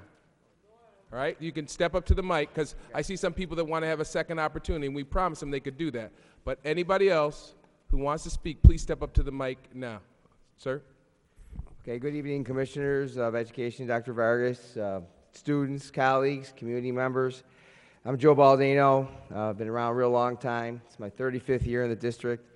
With that experience, I've seen a lot of things that actually do work, and we have done well. And I really want to build on what some people have said. I think we need to do it internally, work among ourselves, people that have had some good things, been successful. You mentioned Edison. I was at Edison for a long time. Wasn't totally successful. We had pockets of success. I was in business, finance, entrepreneurship, and imaging information technology did come off the sitting list. I don't want to get into why we still closed. We got caught up in a whole lot of politics, nothing to do with Dr. Vargas or anyone on the board, but those things happened. I still think we need to look internally here. I believe there are things going on at East right now. I'm new to the East this year that are really working. I'm at the 7th grade Martin Street campus. We have a bunch of 7th grade kids that are brand new, and they're really starting to come together and do a good job. I think that even though this is a big building, we can come back next year and keep a middle school here where the kids are isolated, can have a good beginning to them, and then roll into the high school more prepared as 9th graders. It's one suggestion I'd like to make. They mentioned some good programs: culinary, optics, future teacher program. These are good programs. I mean, Dr. Vargas, you even said we want to keep some of these things. Let's build off of those successes. The other thing I want to mention to you is we need to recruit in the local area, the elementary schools in this area. Let's build community-based schools, more community feelings in the area that we have. We can build a health center here. I know I saw one at Edison where the community can use the health center. Parents can come and use it. Students will get the health care they need. I also, Honorables, to his credit, on March 14th, and Van, you came that day we got done with this, went out and visited our community. Probably one of the most powerful experiences I've had in 35 years. We're talking to people. Even people didn't even know they didn't have kids in the school were talking to us. We need to bring back that kind of a thinking process. Make this a community school, make us part of the community, and get out and work with the community. Another thing, we need to think out of the box. We need to use every staff member we have in this school to work with our students. Over at the Martin Street campus, we have an excellent custodian. I'm going to give him a shout out, Alonzo Conley. The man is a sage. He's a really experienced man. He's been through so many things. We have a lot of young men in need of guidance at the 7th grade level. We're going to do like a grounds crew with Alonzo. So while they're working outside with him, they're also going to be getting some mentoring. These are just some of the things we can do right here at East and build on some of the successes that we've had and begin to put this together in a way that'll be successful for our students. EPOs are nice, they sound exciting, but they have to understand our students and our district. There's no one-size-fits-all. We're going to bring in things that are going to be successful automatically. And the other thing I want to mention is some wonderful, incredibly positive student speeches tonight. These are our customers, and so are their parents. And I really believe our students are smart enough and intelligent enough to be part of this process. So good, perfect timing. I'm all done. I would love to continue to be part of this process, and thank you very much for listening to me.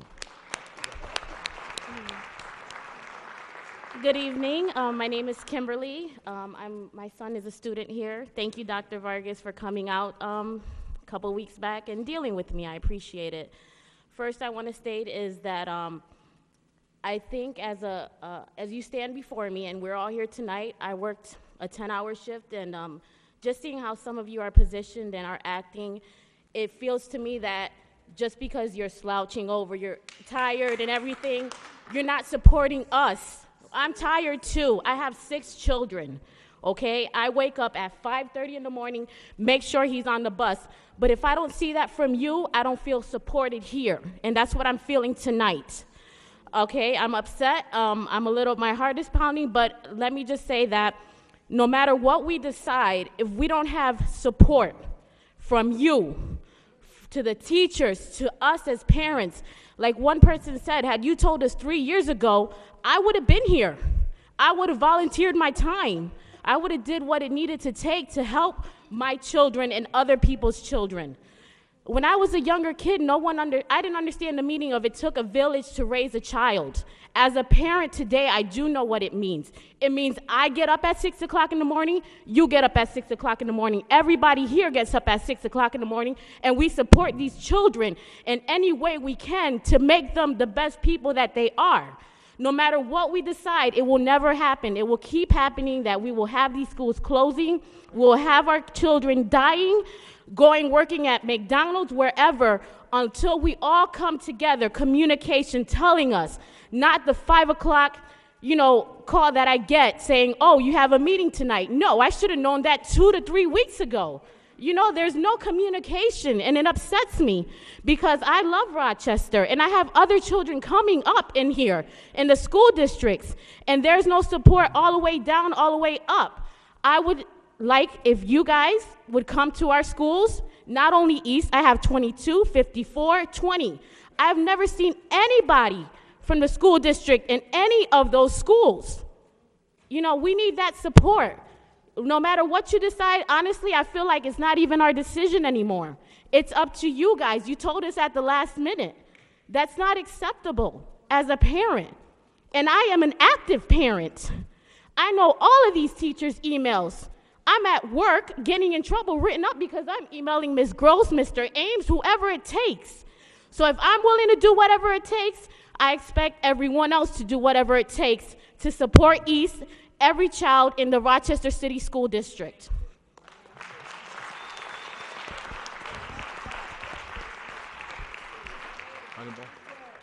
Good evening, Commissioners Van White, Dr. Vargas, Commissioner Cruz, who I see in the back. Thank you for joining us. I debated whether I was going to speak tonight, and I think what probably pushed me more over the edge was my kids. This is their school, this is their community. At the end of the day, as leaders, which you have all been elected to be, you have to lead. And what I'm going to ask you to do is probably not popular, and I know there's political things that go on behind. I'm not stupid. I've been in the system 14 years. More than a third of my career has been trying to make East the lighthouse. What I'm going to ask you to do, because no EPO is going to step up because of the time frame. I know because I've met with some to try to help them, because to save my school. I know because others have called me to say, what were your challenges? This is an opportunity for you to be leaders, to step up, to be courageous and do probably something that's very unpopular. And to say to the state, we've tried all of these options before, show me where it's worked, and we will replicate. A simple question. It's not popular. It will not be popular. And at the end of the day, your hand will be probably forced. I understand it. But if somebody didn't sit in the front of the bus 50-something years ago, Van White wouldn't have been there right now, Cynthia Elliott wouldn't have been there right now, and Malik Evans wouldn't have been there right now. Somebody stood up to whether it was Goliath, David versus Goliath, and just said, listen, our communities are different. They have different needs. Just like our own children at home. We treat our own kids differently.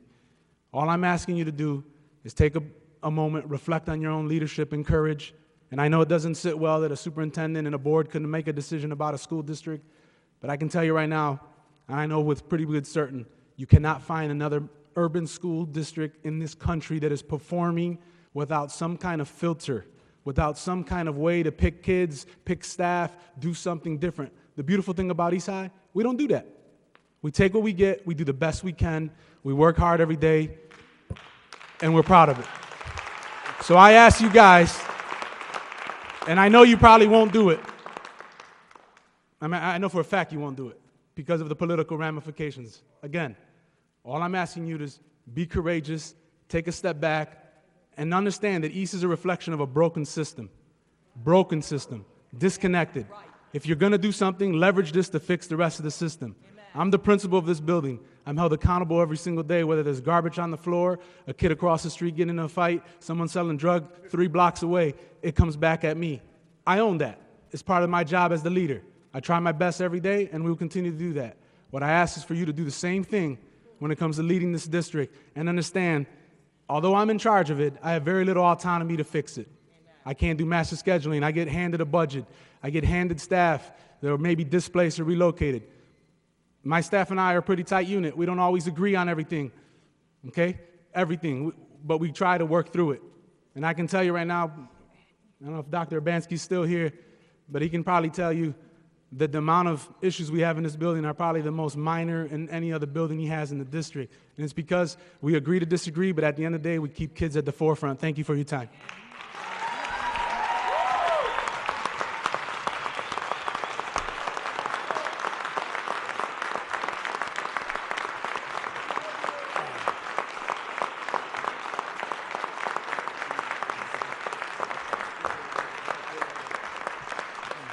Yes, sir. Hello, how you doing? My name is Rob Kettles.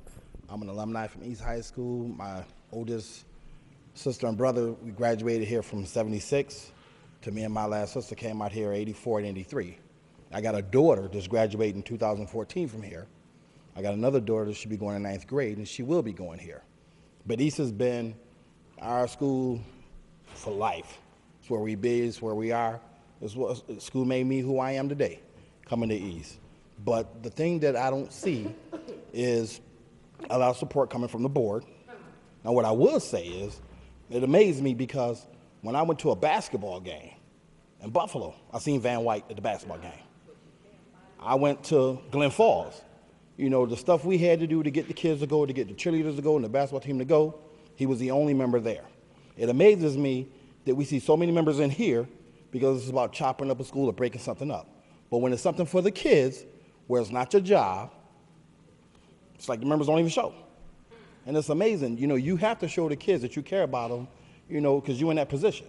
They look at you as a head, And if you show some love or some that you care, the kid's gonna show you that back. And maybe the problem has been because maybe you've had people in positions that doesn't care or haven't cared, it's just a job. But I can say for myself, the times that I've seen Mr. Van White, he's been to a game that he didn't have to go to. He was the only superintendent person there. He was in Glen Falls when he didn't have to be there. So maybe if you do more, show the kids that you care more, the kids can give you more. And then also, too, with that being said, you gotta have parents on a board helping you do what needs to be done. Because without the parents, kids gonna be lost. Without you, kids are done. So we gotta have those kids, and we gotta have parents, and you gotta have people on your superintendent's board that care about the community, care about the city. Because the city is what it is. The suburbs, I'll never do the suburbs. Suburbs is whatever. The city is what it is. So y'all have a good evening. Thank you. You know, I had promised that I wouldn't comment, but this doesn't relate to me. I just want the record to be clear. Commissioner Adams, and perhaps this gentleman didn't know it, she was at both those games with me, just so that you know. She was there. Commissioner Adams.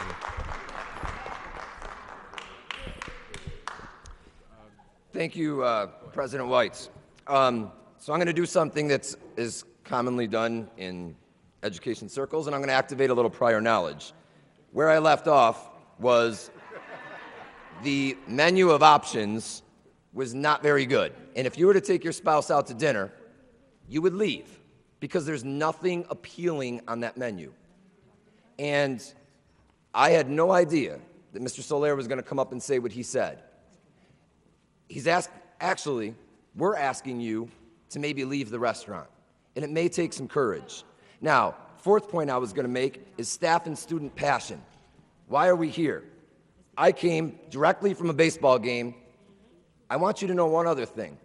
East High School is the only school in the city that has taken for the last 4 years a baseball team out of state to be able to go and get an experience. I will be back here at 5:30 in the morning, boarding a bus at 6:30, taking our kids to Philadelphia, where they're going to get a chance to go on a campus tour. They're going to get a chance to play an out-of-town game. They're going to get a chance, for some of them, the only time they're ever going to get out and get to a Major League game and see a Phillies game. And I got 4 other people who are going to volunteer the beginning of their holiday break to be able to go with us, staff members, teachers at East, who are going to go and give those kids that experience. Why? Because we're passionate. It doesn't sit well with me that all the suburban kids get to go down south on their spring break and play baseball, and our kids don't have that experience. So we're giving it to them, and we've done it for the last 4 years. I won't see my kids until probably Monday, but I'm here tonight because this is how important this is. And Dr. Vargas, I want to make a comment here, and to the school board as well. Here's my comment. Your largest concern should be if you had these meetings and no one showed up. If there was apathy about this, that should be your largest concern. That's not happening. There's no apathy here. There is pride. There is passion. That's what we're here for. Fifth point. Despite the rhetoric, board members, no one wants to include the current staff in where we're going. I know it's been said publicly, but I wasn't able to be there yesterday. We had a baseball game I was at again yesterday. But the teachers came back out of that meeting, and they felt like, this is how they felt. They felt like it was told to them, don't even bother coming up with your own plan and submitting your own plan because the district is doing theirs. Well, no one knows or cares more about these kids than us, besides their parents and families. I'm going to tell you something about our leader. Our leader, there was a master scheduling crisis before school opened. I was asked to go be on the centralized registrar team. I declined. I wanted to be in the building. I didn't want to leave East. That's why I didn't go. I'm hoping that I'm on extended time. So here's what happens. I'm one of those special ed, students when it comes to speaking. Sorry, Mr. White. Annabelle calls me in Labor Day weekends, spent 36 hours making sure that we had a master schedule that would work for the opening of our building. And you know what he says when he found out the magnitude of what needed to be done? Why don't you come over to my house and we'll spend the night together, working together, what's best for kids. That's the sort of leader that we have. He can't be stripped away from here. So the options that we hear, The options that were presented yesterday to the teachers were TLI, optics, and culinary. We need to keep those. We're all in agreement about that. And BOCES. Guys, BOCES takes 80 kids. That's it. So we're going to go down to 3 programs, TLI, optics, and culinary. Are we going to put 350 high schoolers in all 3 of those programs? Where's the kitchens? Where's the optics lab? They're all great programs, but let me tell you something else. Earlier in the week, 14 students were signed up for TLI, and the school was told had less than 15 course requests, we're going to have to delete those course requests because there was only 14 kids enrolled. So are we not going to have TLI next year, or are we? My last point, we as the staff felt like we needed to send a letter to Commissioner King. Our original intent was to have him come for a collaborative meeting. That was our original intent. He has stated to district leaders that he will not come. He won't come. He's not interested in coming.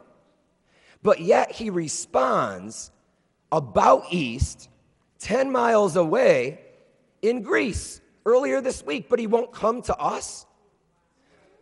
Folks, I'm very concerned now. When he was here in the fall, Commissioner King said, he was walking into schools and said, you better turn things around or we will close you down. That's what's been coming out of his mouth. East is first in a long list. I'm almost done, Mr. White. I thought New York State had an anti-bullying campaign. These are bullying tactics. Charter schools, I'm telling you right now, they won't take SPED, they won't take ELL. They won't take them. So you know where we're headed? If we keep down this road, we will have the most economically segregated school system in New York State. That's what we're going to be left with. I'm done. Listen, I'm done. I will no longer allow our kids to be rats in a laboratory experiment. Now, here we go. Now listen. I'm almost there. No, hold on. I appreciate everything you're saying, but again, it's important to be respectful of what we're trying to accomplish. Wait. Let me finish. I listened to you, which is to let everybody who has not had a chance to speak. So please wrap it up, because I see 2 gentlemen who Ms. Coffey just said, wait a second, these guys haven't spoken. Let's all be respectful of other people's right to speak. So wrap it up, please. Got it, President White. David and Goliath. They had no clue. Ready? Ready? David says, who is this uncircumcised Philistine that he should defy the armies of the living God? There is a Goliath, and that Goliath seems to be the state education department. So school board, would you have the courage to stand up and say, who is this out-of-touch commissioner that he should defy the education of our urban youth? Sir.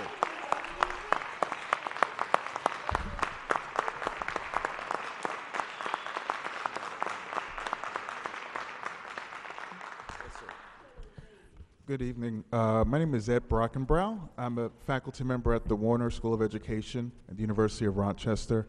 I came here mostly to listen to community members and East High folks. But I wanted to just tell folks at East that there are a lot of folks at the Warner School who really just are amazed by what happens at this school. Some of my colleagues were here, and we have student teachers here, counseling interns. We see a lot of amazing stuff. I have a few East alums in my program at U of R who've, I train teachers how to teach, and the kids who are East alums who come through the program, I should say young adults, they're not kids anymore, are the best teachers because they know the district. So I just want to voice that Warner School is really, there are a lot of us at the Warner School who are really supportive of East. And I also wanted to throw out that when I was I'm from Philadelphia originally. In around 2006, 2007, there was a lot of money thrown at the district to create small high schools. I was part of an evaluation team of that initiative. The high schools that had a year to plan are the ones that are still standing and thriving. The ones that had like 4 months to try to throw something together, they faltered because they were set up to fail. So I hope that building off of Principal Solaire's wonderful speech, I hope that one of the things you can push for is for us to have more time, because all the research shows that if you only give 4 months to throw something together, then you're just not going to get any good results. Thank you.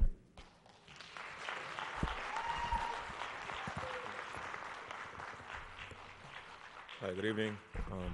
My name is Wallace Smith. And before I move any further, I want to go back to what Mr.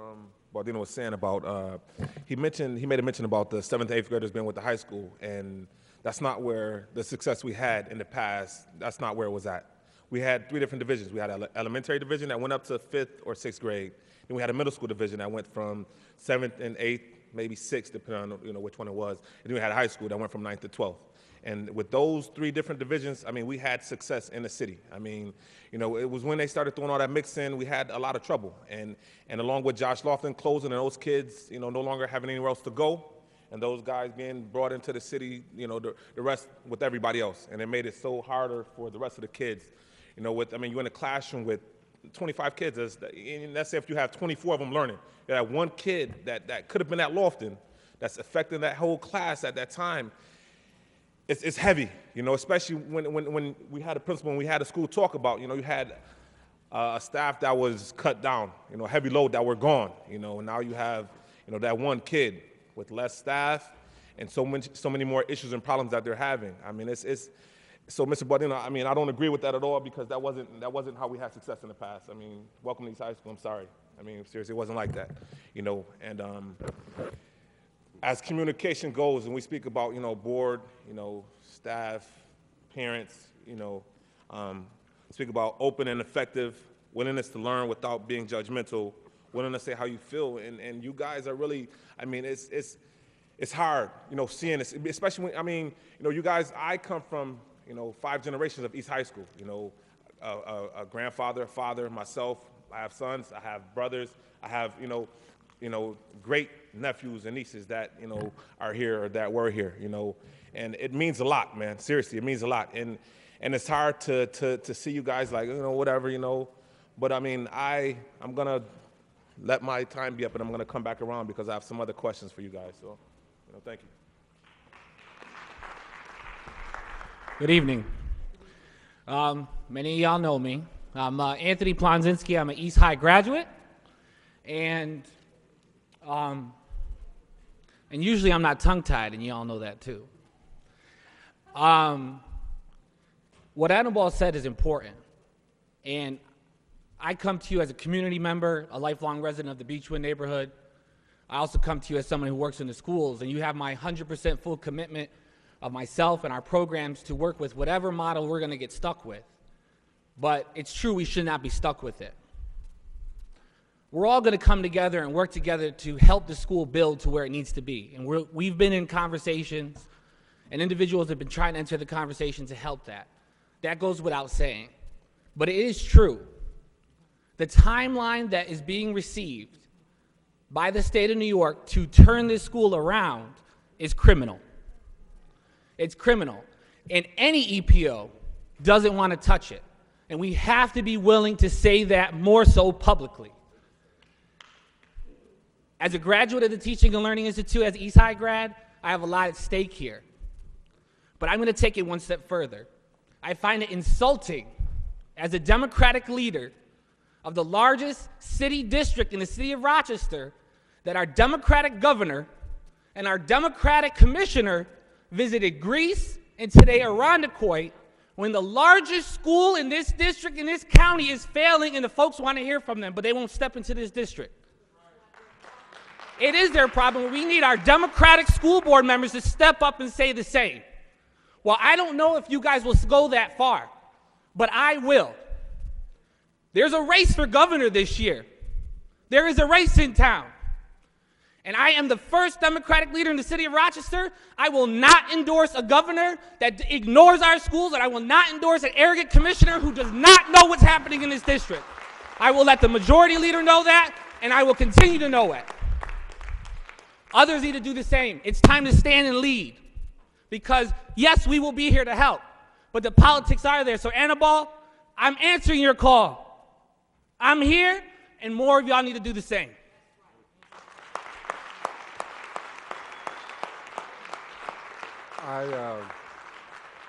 I hear that last comment, but if we want to talk politics, the governor and the commissioner of education and all the rest of them people in Albany, they didn't just now start ignoring this school district. We're talking historic reality. So that didn't just happen. So I don't know if y'all get excited about rubbing shoulders with King and them or not, but that ain't what this is about. This ain't about no symbolism. And it ain't about democratic politics with a small d. It's not about that. It's about our children. It's much deeper than that. So, and I know where I left off too, you know, and I'm going to come back to that, but I just want to be clear. I'm trying to give what I really believe are solutions. I believe I'm bold enough to believe this is the best possible solution. Not like in totality, but the core of it, But I want to be clear, because I talked about systemic change. We need systemic change, and we do. You're not going to be able to do this if you don't take a systemic approach. But I wasn't saying don't focus on East. I agree with Ricardo. Remember I said this can become the case study of how you're going to have to eventually do this across the whole district. There is no successful model right now. I'll mention that in a minute to the principal, Mr. Annabelle. I hear you. I heard you. You said you don't believe that there's an educational partner organization that's going to step up. I want you to hear me on this point and consider this, because I believe that there is not one, but many. But we're in agreement about them needing to step up. Let me see if I can put a twist on it and see if we agree. Now, this is where I left off. I said I believe that this education partner organization is probably the best approach based on what I've been hearing. Everybody seems to be in agreement. They don't want to close East High School, at least the parents, the students, the community, right, and the superintendent. So it seems like we got agreement on that, consensus. I don't know what the board members think. They haven't said publicly. So then how do we approach this in terms of an educational partner organization? It's not U of R. It's not Brockport. It's not St. John. It's none of the colleges and universities in this area. They don't have the expertise in K-12 urban education. They do not. They don't. They just don't. But there are people in this community who do. Who are you talking about, Howard? Are you just making some noise? No. Here, let me tell you who I'm talking about. I'm talking about the Freedom School. I'm talking about ABC. I'm talking about Urban League. I'm talking about Ibero and whoever else the Hispanic community thinks should come to the table. I'm talking about the Faith Community Alliance Education Committee. I'm talking about the United Christian Leadership Ministries Anti-Violence Initiative. I'm talking about the Nation of Islam. I'm talking about Facing Race, Embracing Equity Education Committee. So what I'm suggesting to you is you don't need a partner. What is it, the EPO? You don't need one education partner. You need many. And this might be a part of taking a stand. Because I don't know what the rules are. I don't know if the rules say you can only have one. There are none. But if that's what the rules say, then if the community now, you see, we got to get this part too. Because we got to be with them. But they need to lead. That's what y'all elected them to do, is to lead. But we need to support. See, we got to become serious about collaboration, cooperation, collective. We got to become serious about that. So you step up and you say the community, the parents, the principal, the teachers, everybody's saying we want to have a lot of partners. And we want them to all be grassroots, community-based, grounded people with expertise and love for our children. So we don't want no outside partners. We want inside partners. Now, so look now, what am I saying? See, because this is not phony and stuff. I'm talking about a real plan. So I'm talking about call up George Moses and call up James Norman and call up Bill Clark and call up Miss Escher and call up Minister Florence and Bishop Davis, call up Tillman and call up Reverend Stewart and call up Minister Kenneth and call up, I don't know who it would be for free. I don't know if it's the lady from the museum or that might be Norman Twice. See, call these people, along with teachers, parents, call Jerry Hunt. Oh, you on the list. You on the list, the Frederick Douglass Resource Center is on the list. Put them all in the same room, get it, with teachers, with administrators, with support staff, with parents, with students, and say, we're going to fix East High School. What do you bring to the table? Amen. You can't come with no mush mouth. You got to say what you bring that's going to help fix East High School. Now, I know, okay, now look, the next question becomes. Can you wrap it up, or you can do a part 3? But can Let you me wrap it finish. up? Okay, let me finish. All right. The next question becomes, especially from the superintendent's perspective, where's the money going to come from? Don't play no games with us. There's no college, no university, and certainly no business-type organization that's going to come and partner with this district for free. You're going to pay them hundreds of thousands, if not millions. So that's the same money. Well, Howard, is there any more money? Yes, I say the superintendent should look at his budget. There's a lot of fat in his budget. Howard. I want to give you some examples. Howard. I'm finishing right now. all right. I want to urge everybody in here to look at the February 14th edition of the Rochester Business Journal and read an article about outside agencies that they already contract with. It is amazing. Listen, here, this kind of stuff you should Howard. be looking. Let me finish, Mr. White. You said that. I'm trying to let you finish, Oh. but you're not finishing. Yes, I am. Actually, right. I am. I'm giving you a solution. But Howard. No. You got to have money to pay for this. Let me tell you where it's going to can come you, from. let me just Here's ask where you- the money is going to come from. Howard, can you finish this up in 30 seconds? Yeah, I don't know about 30 Okay, seconds, but I'll try. Then Howard, have a seat, and let this person speak, and let this young lady speak, and then we'll get back to you. Okay, let me finish this last point because I got more after this. This Howard, point. if This is that's my gonna last take- point. You said I got 30 seconds. Can you do it in 30 seconds? I think so. Okay, well, all right, let's see. So if we're going to urge the superintendent where else to look, besides the money that they were already going to pay colleges or whoever they bring in, right? Besides that money, look in the budget. What is he looking for? He's looking for $505,000 that they give to a community agency to do behavior modification.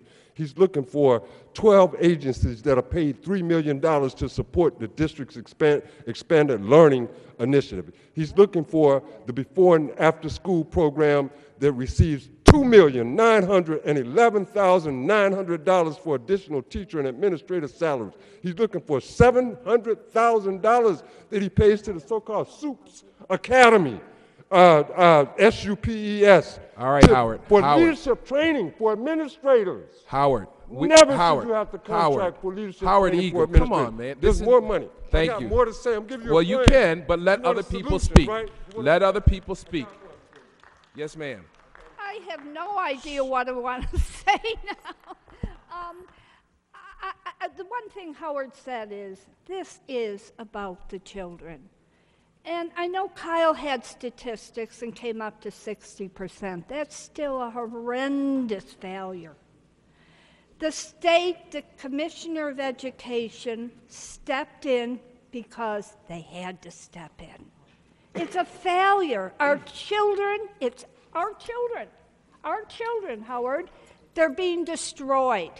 Not just East High School, the grammar schools, the middle schools. Where is the accountability across the line? Not, I taught a million years ago. We had supervisors at our doors all the time. We had to be teaching.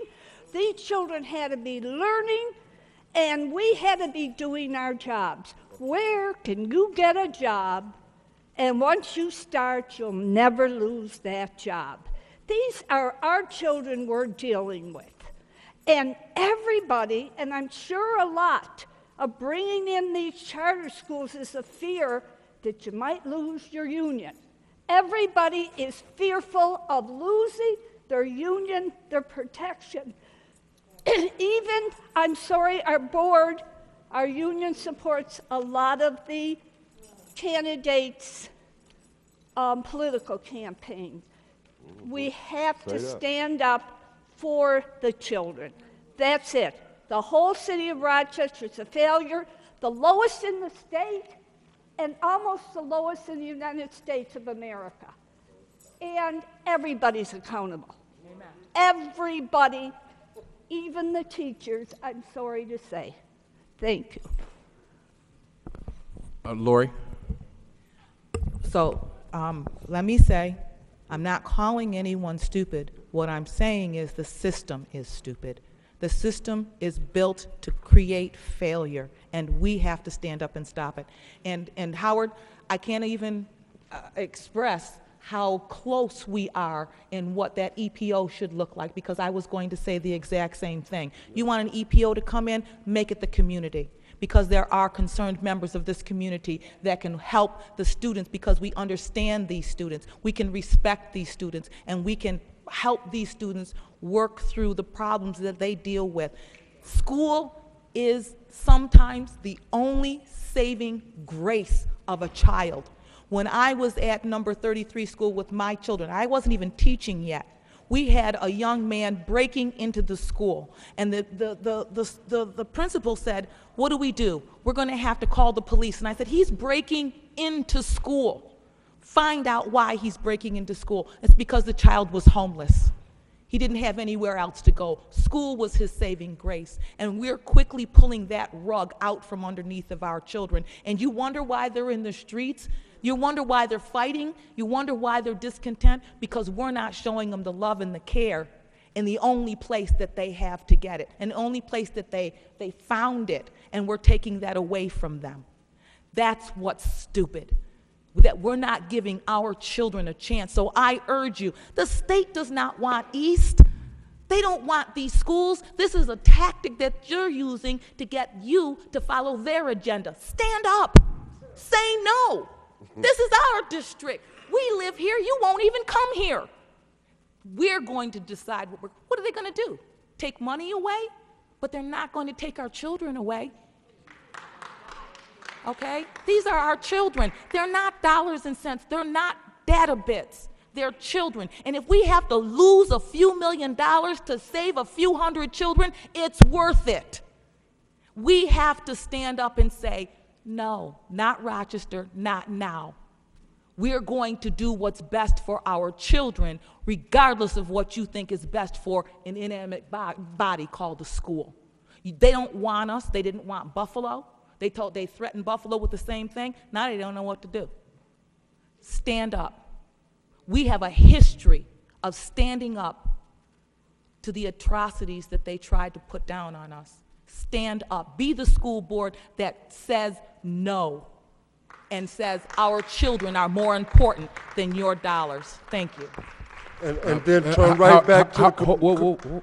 Before you take the mic again, Mr. Eagle, hold on. I'm going to take the mic. I just want to point out something, because I did point out how the process works.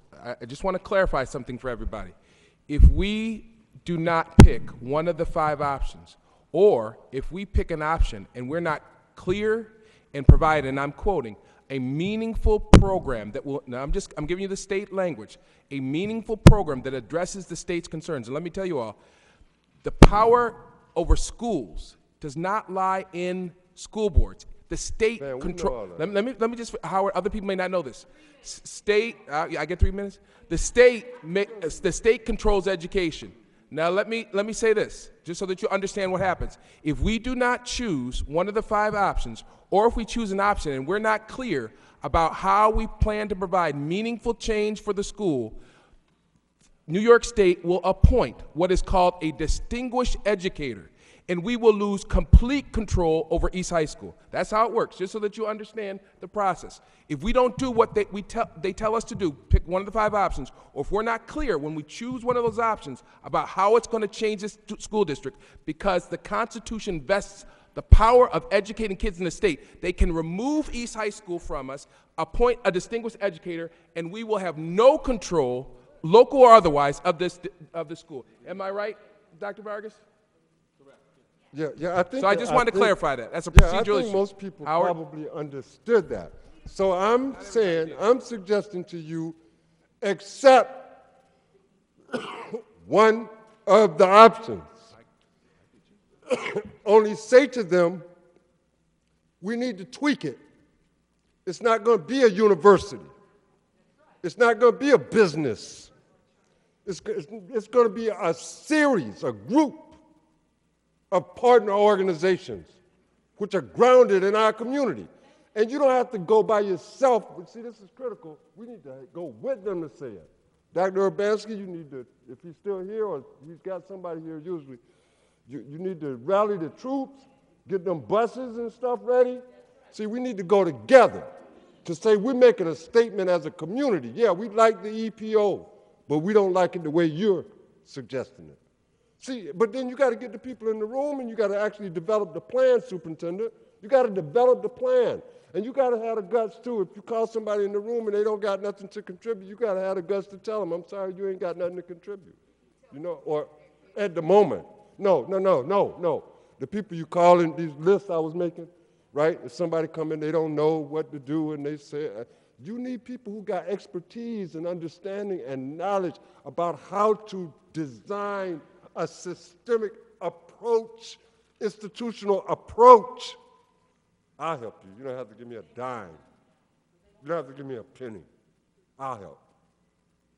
And there are plenty of people in this community who will help. And but don't get me wrong now. I'm not advocating. I think this age of volunteerism is over. This idea, every time they want parents and community and others to do something, they want to volunteer. But they'll pay you a VAR. And these people I'm naming, well, let me get back to where I was. This is where you should look in the budget. You got, I was talking about the $700,000 for the SOUPS Academy to train administrators. I don't get it. West Ed, get this one, get this, think. West Ed, $254,000 for 2 school transformation projects.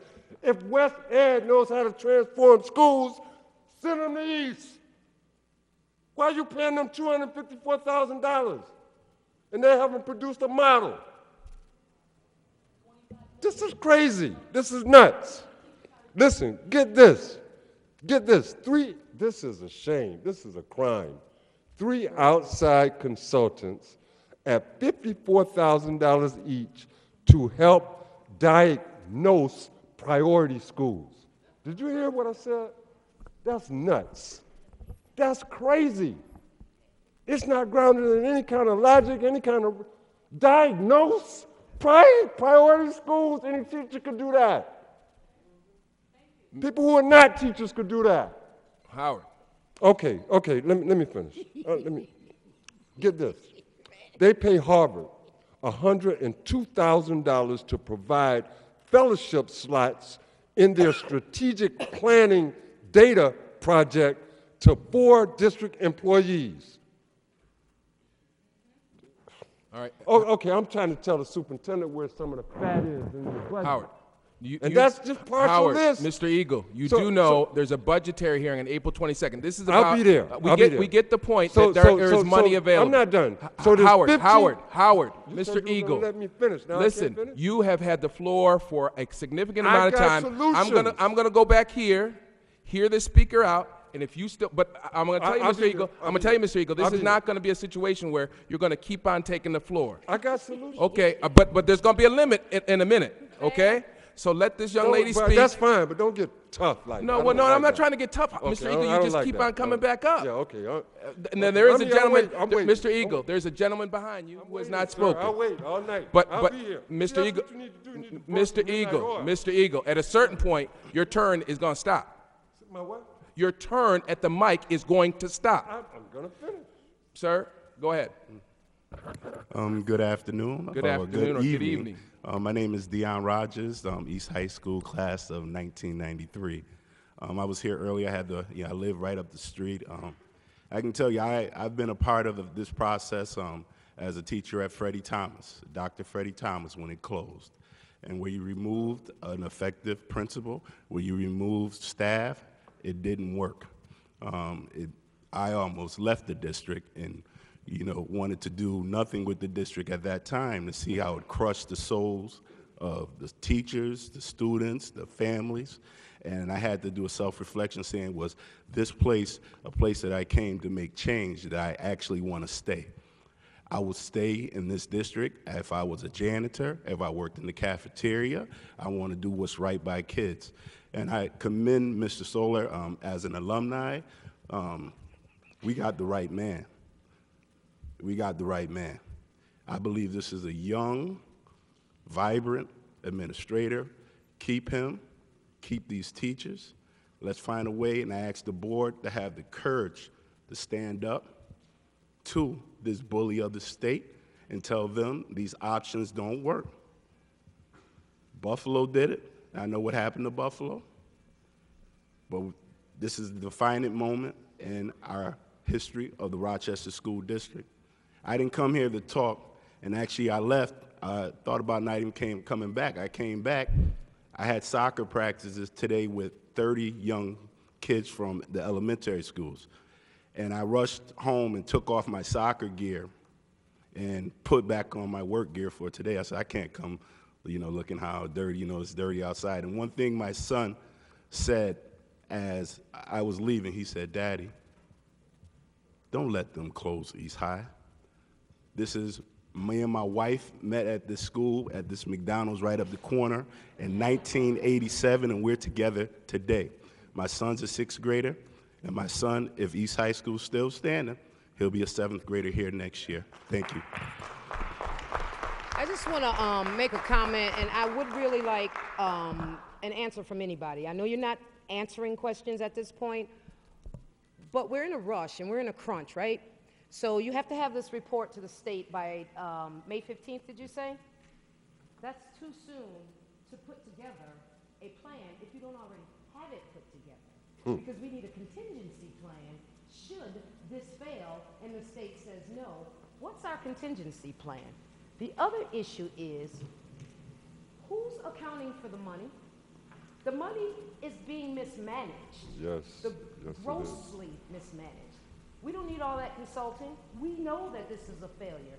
And I beg to differ, and I respect all you educators in here, but I think Warner School of Education at the U of R, Nazareth, and all the rest of these colleges have brilliant people in them. And they need to come out here immediately. They have counselors for the resilience of the students. Because once you make these decisions, what about these students? What are you going to do about the transfers, where they're going to go? That's going to cause them. You need doctors in here for mental, and I'm talking mental psychological issues behind education, because now these kids have to go to Franklin. They're from the west side. We got issues. So the resilience of the children, even if we do have to have one of the 5, and we do have to have one of those 5 plans, we need to talk about the resiliency on how we're going to bounce these students back up so their levels become where they want to be educated. Because if 10,000 went missing in September, what do you think is going to happen next September? Hey, President White, I had a fleeting thought. Yes, sir. So here's my thought. There's been a lot of, call for you guys to have some courage and make a stand, and you know that you have to play by the rules of the State Ed Department, so you're leery of doing that. I don't know if 4 board members will actually take that stand. That's for you guys to decide. But I don't know you that well, but I've heard that you are a very good lawyer and attorney. So perhaps, maybe, you could comb through all of the New York State Ed law, and maybe you could find some sort of reason why they can't do this to us. So maybe we could use your expertise as an attorney to try to find a loophole in the system and perhaps avoid the catastrophe of what we know has been happening in our schools. Just a fleeting thought. You know, I don't even care if, I don't even care if you get paid to do it. Like, that'd be fine. The size, I just the have size a of couple the more points and I'm done. The size of the crowd has dwindled down. Mr. Eagle, literally. I'm not playing to a crowd. I'm trying to bring you solutions. Mr. Eagle, let me. Can I just talk? I'm going to give you 3 more minutes, and unless are there any other speakers? Yes, there's a speaker over here. Can someone move the mic for her? Thank you. I'm a parent. This is my daughter. She goes here at East High School, special education. I came last time to the last meeting. It was very good for me. I learned a lot. I used to work for the city school district in the lunchroom, and then I started working as a para. And I'm a mother, and I've seen both sides. But I'm thinking spiritually, because you said, what are we going to do for solutions? And I've seen these kids in my neighborhood when I first moved in. And I would confront them, I would talk to them, I would break up fights. And the one thing that comes to my mind is that the Lord said, if we who are called by his name will humble ourselves and pray, I will heal your land. That's the solution. because he can solve all these problems. He can give us courage when we're afraid, because I'm afraid. I'm not a speaker. I'm not an educated person, but I see what these teachers are saying, what these kids, what they live through every day, what my kids live through. And he is our answer. If we look to him, he will work this out. He will solve all these problems. But we have failed. I'm telling myself, I have failed. I have not prayed enough, lifted up enough the teachers, the leaders of our school, of our country. And that's really all I have to say that's on my heart. And I know there's many people here that love the Lord. You can hear it in their voice. And the brother that talked about David and Goliath. And David said that I am called here. I don't remember the exact scripture now, but he said it's the Lord that sent him. He wasn't fighting him. The Lord sent him. He gave him the power and strength. He told Goliath, you're not going to beat me. You know why? Because God gave him the strength and the ability to do what he can do. And that's with all of us. We can do what we can do because God gives us. Whether we want to admit to it or not, it's because God gives us the strength and power. And if we would pray more and lift up each other, there will be a love, there will be encouragement to go forward and not be afraid. So I encourage you to put your trust in him, and he will work this out.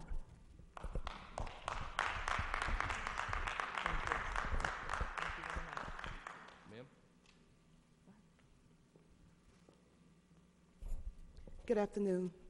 My name is Rosemary Wilson. I'm a staff member at East High School. I also graduated from East High School. And like the gentleman, I too met my husband here at East High School. And it's been almost 34 years that we're still together and married. And I thank God for that. One of the things I really wanted to say is this. Working at East High School, we're a family. We're not perfect, but we're a family. We're here for the students, and we work hard with these students. We really do work very hard for the students.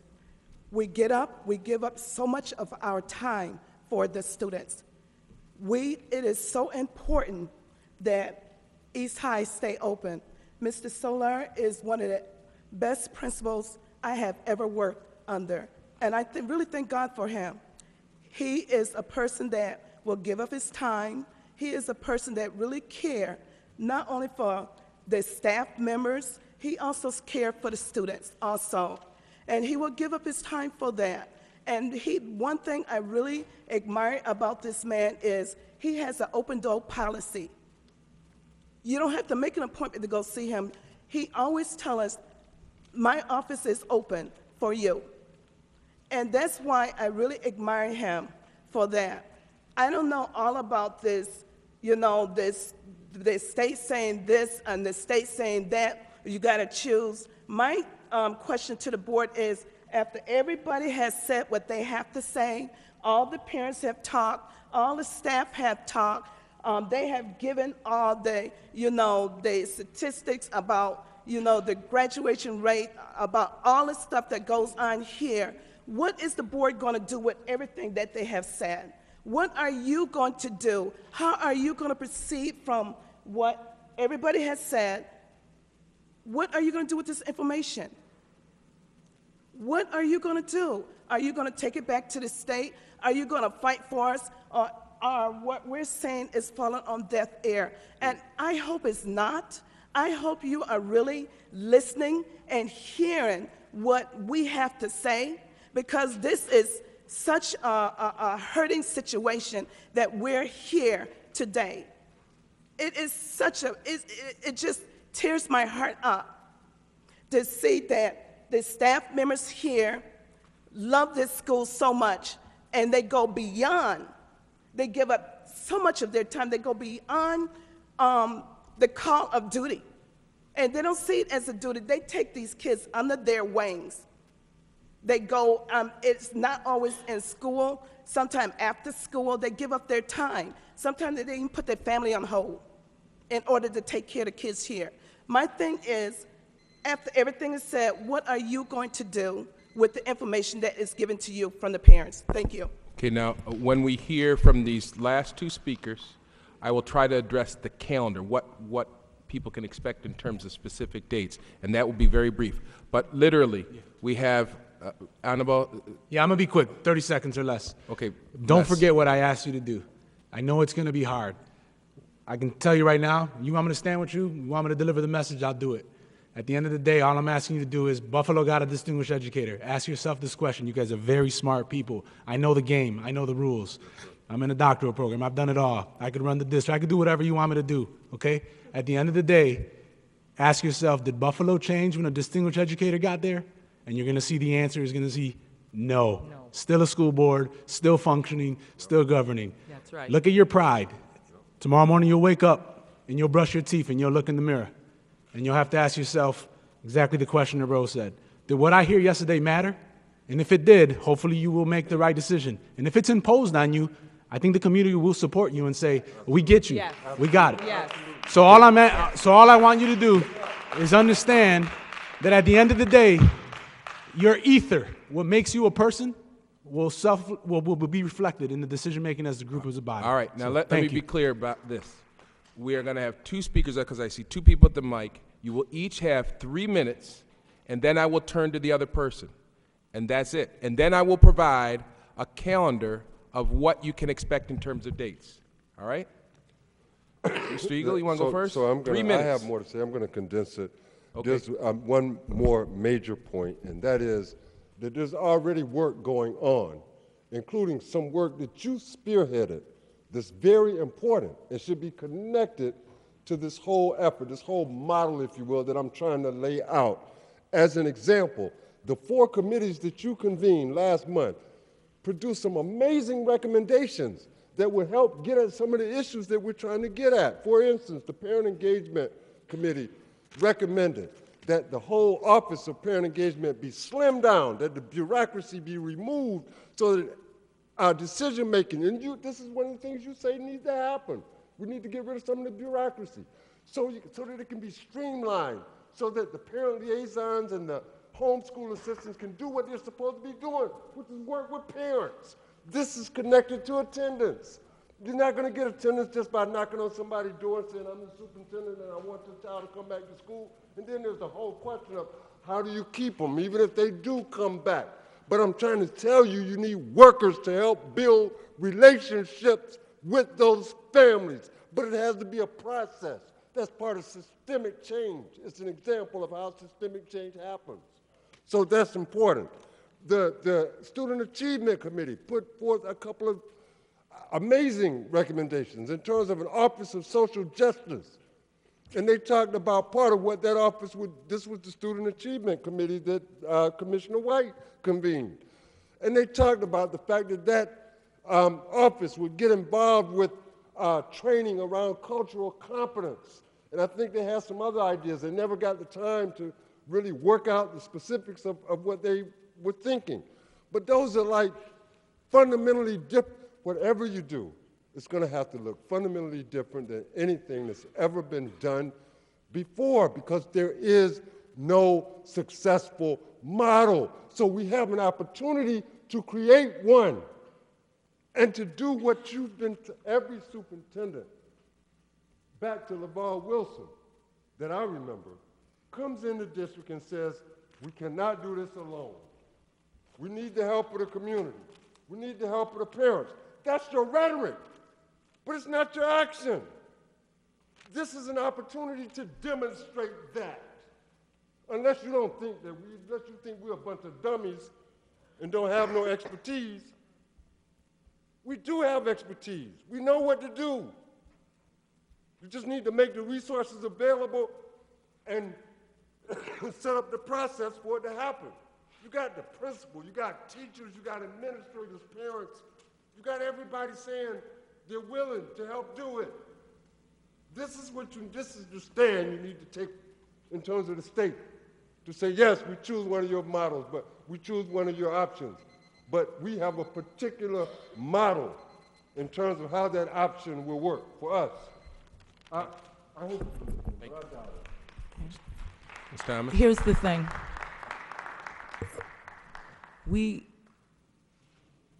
I can't say that we are all aware, but at least I can say that you are aware and I am aware of the fact that, thank you.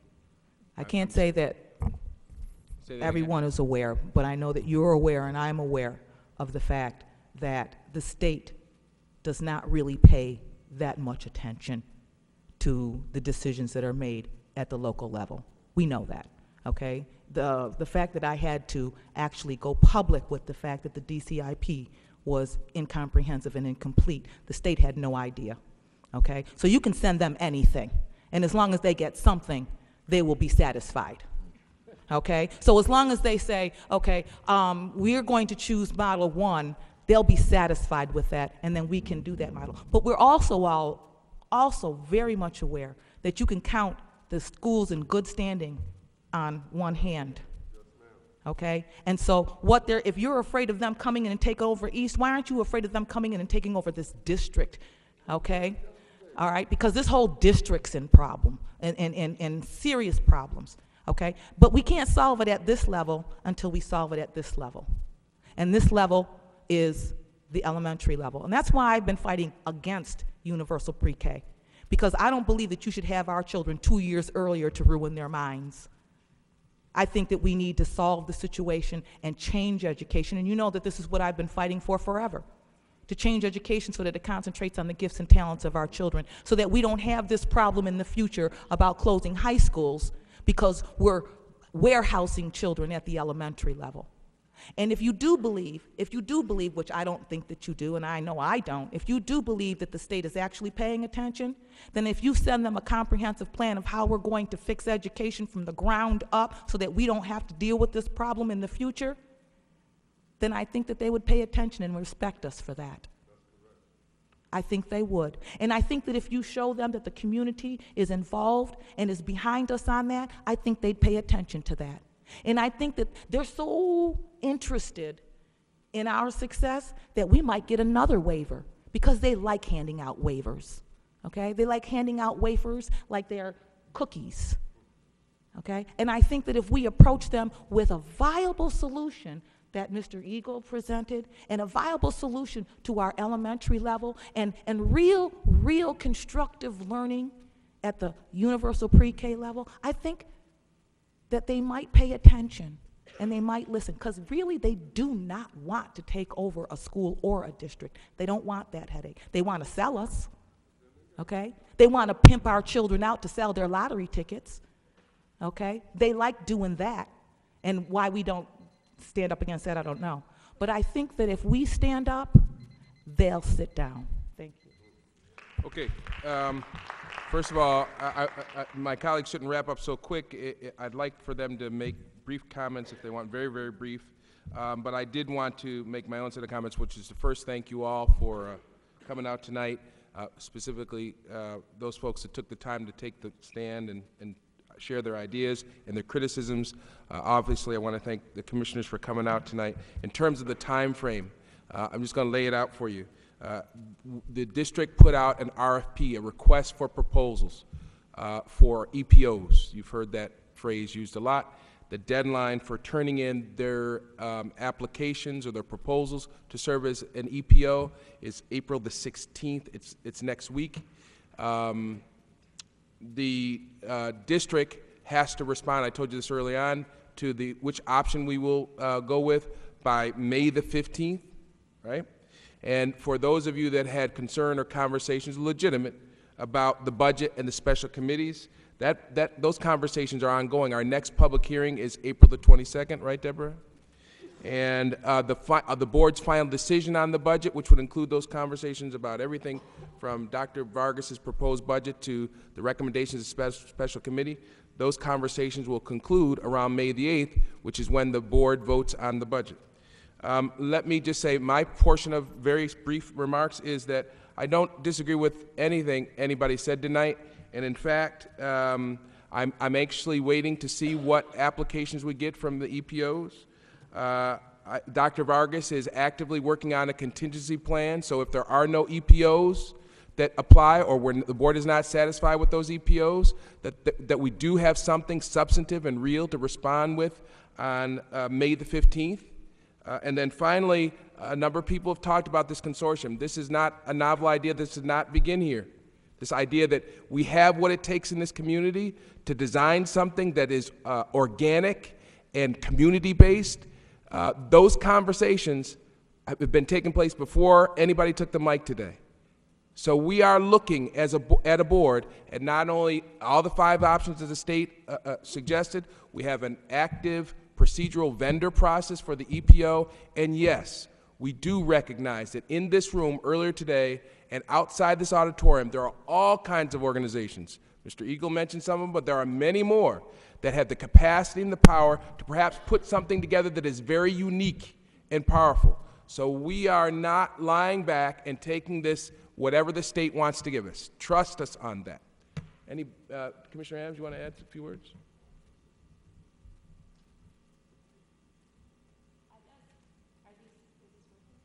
Should be. I have to talk closer into it. I guess my main point, we were asked by several people to have the courage to confront the state. And I want to acknowledge, first of all, that Commissioner Powell actually raised that at our last board business meeting, that she proposed that the board collectively challenge the state on this ridiculous, unreasonable, according to all educational experts, anyone who's looking with a reasonable eye at what we're being faced with, that it's unreasonable. And if we as board members don't recognize that and acknowledge that it's unreasonable and it's not in our children's best interest, we're really not doing our job. What do we do with that? We've been asked, Mr. Pladzitsky came from a Democratic power politics point of view, stating that he would like to take the bloc that he represents and challenge the governor as a close working partner with the state education department. We heard the principal, we heard others challenge us to do that. I guess my question is, I'm prepared to do that. I also seriously and soberly recognize President White's concern about the risk that could pose in terms of an expert, what is it called, the distinguished educational expert, who most likely would be along the lines of Mr. Eagle's reference to the Soups Academy, the Broad Academy. It would most likely be someone imposing that style of educational, so-called educational approach within East High School, and we would absolutely not want to see that. I wouldn't want to see that. So I guess my question back to the East community, and I wish that, it's late, I don't begrudge the people for leaving who left, who posed those challenges to us, would be, what is your step if the state comes back to us and says we're going to impose an educational expert? Are you prepared, for example, to occupy East High School?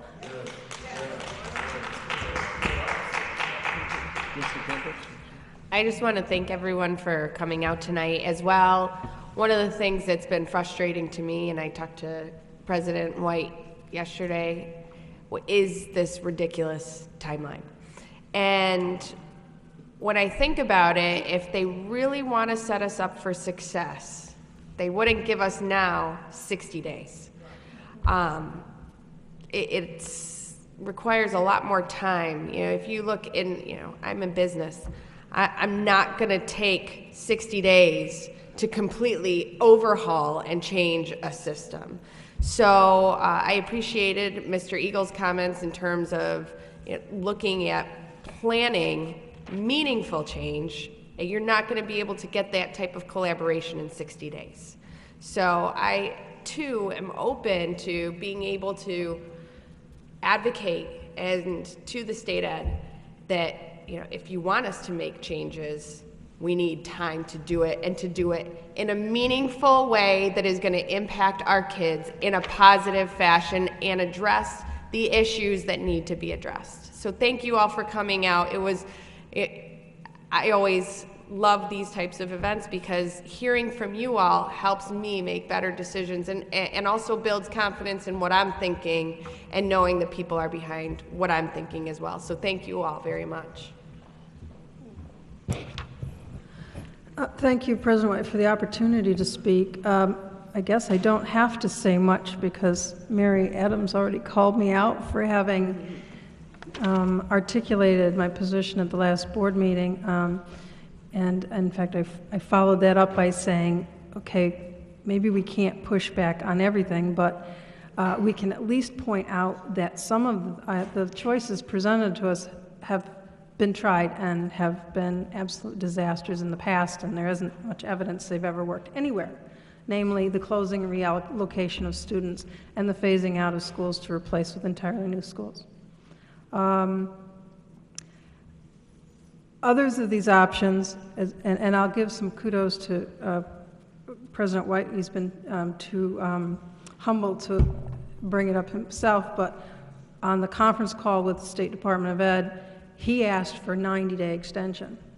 They gave him a 2-week extension, which I thought was criminal. I didn't think it was too much to ask for 90 days, and even on the conversation, the deputy commissioner said, no, we're not going to give you 90 days. We will tell you what we will give you if you want to officially, formally ask.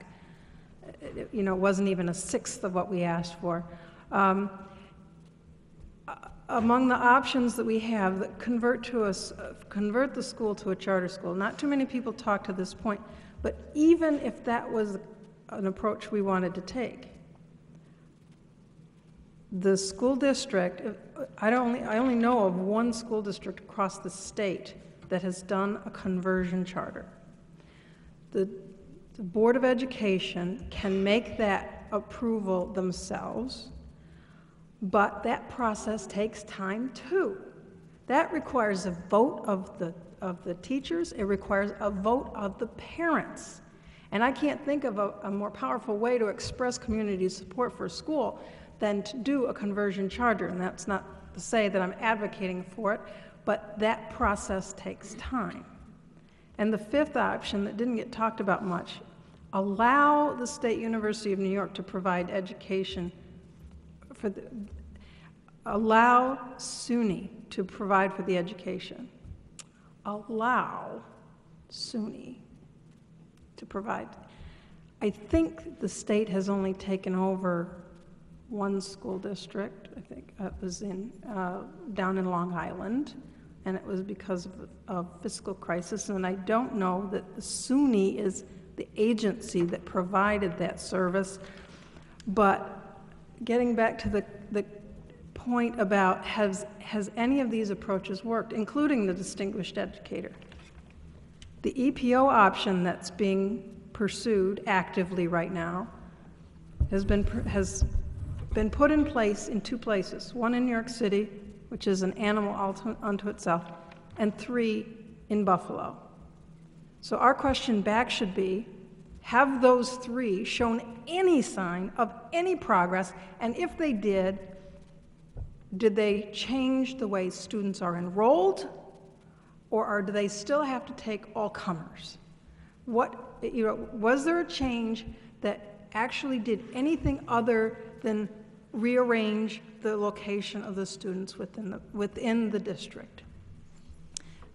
I can tell you that Buffalo is very upset at having a distinguished educator. Their Board of Education feels that they've been castrated, and I'm talking about a body that's mostly women, so that's really saying something. But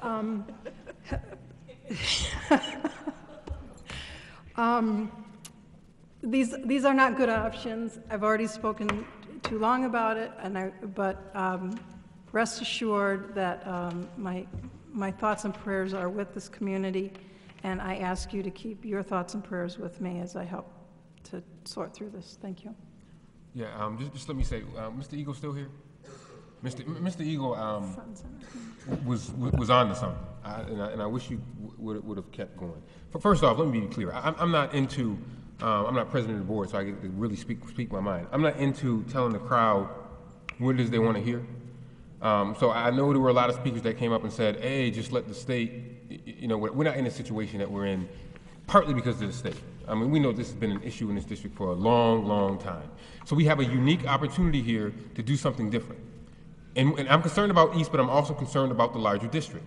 Mr. Eagle, you had a good point. You started talking about doing this from the ground-based, community-based organizations to do this.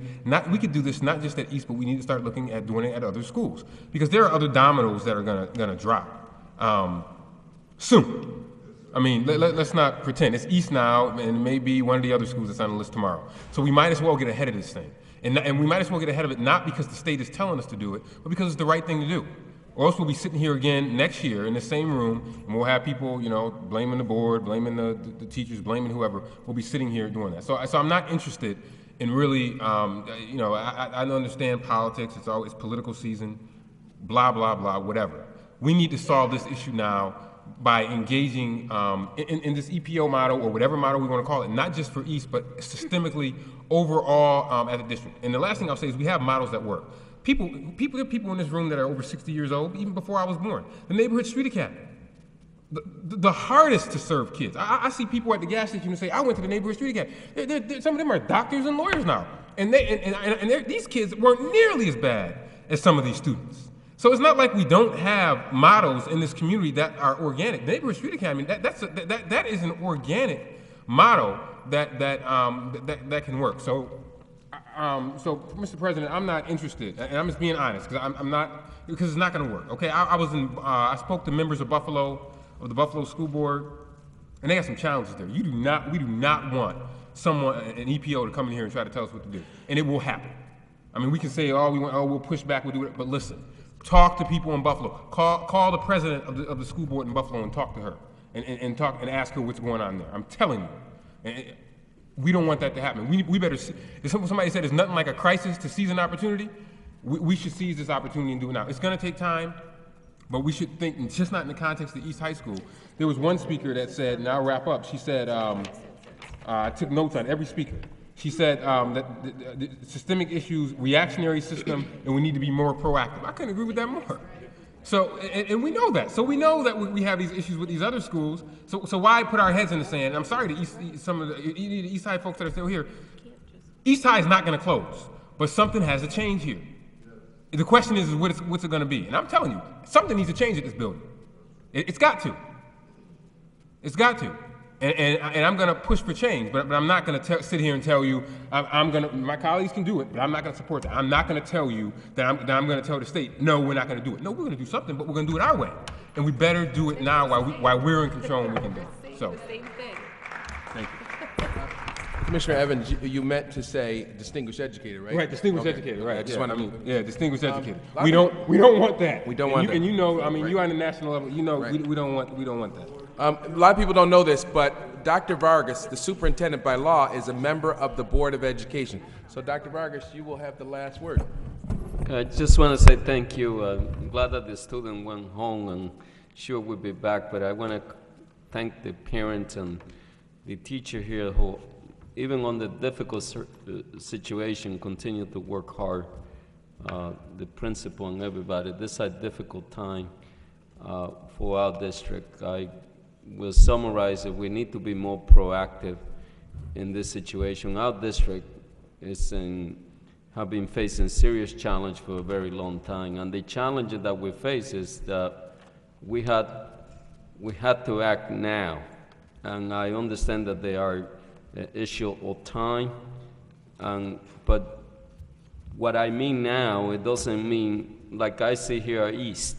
You see the students, they are acting tomorrow. Many of them are showing up in here with an incredible motivation, just like their staff. But the district had to change in every single individual that is associated with. Even those that are doing a perfect job and are doing everything, all of us could improve. There's no question in my mind, but I'm leaving tonight with a lot of encouragement because of what I heard from parents, teachers, students, administrators, community members, and I just want to thank you for that. Thank you, Mr. President. Can I get a motion to adjourn the public hearing? Motion and a second. All those in favor say aye. Good night, everybody. Thanks for coming out.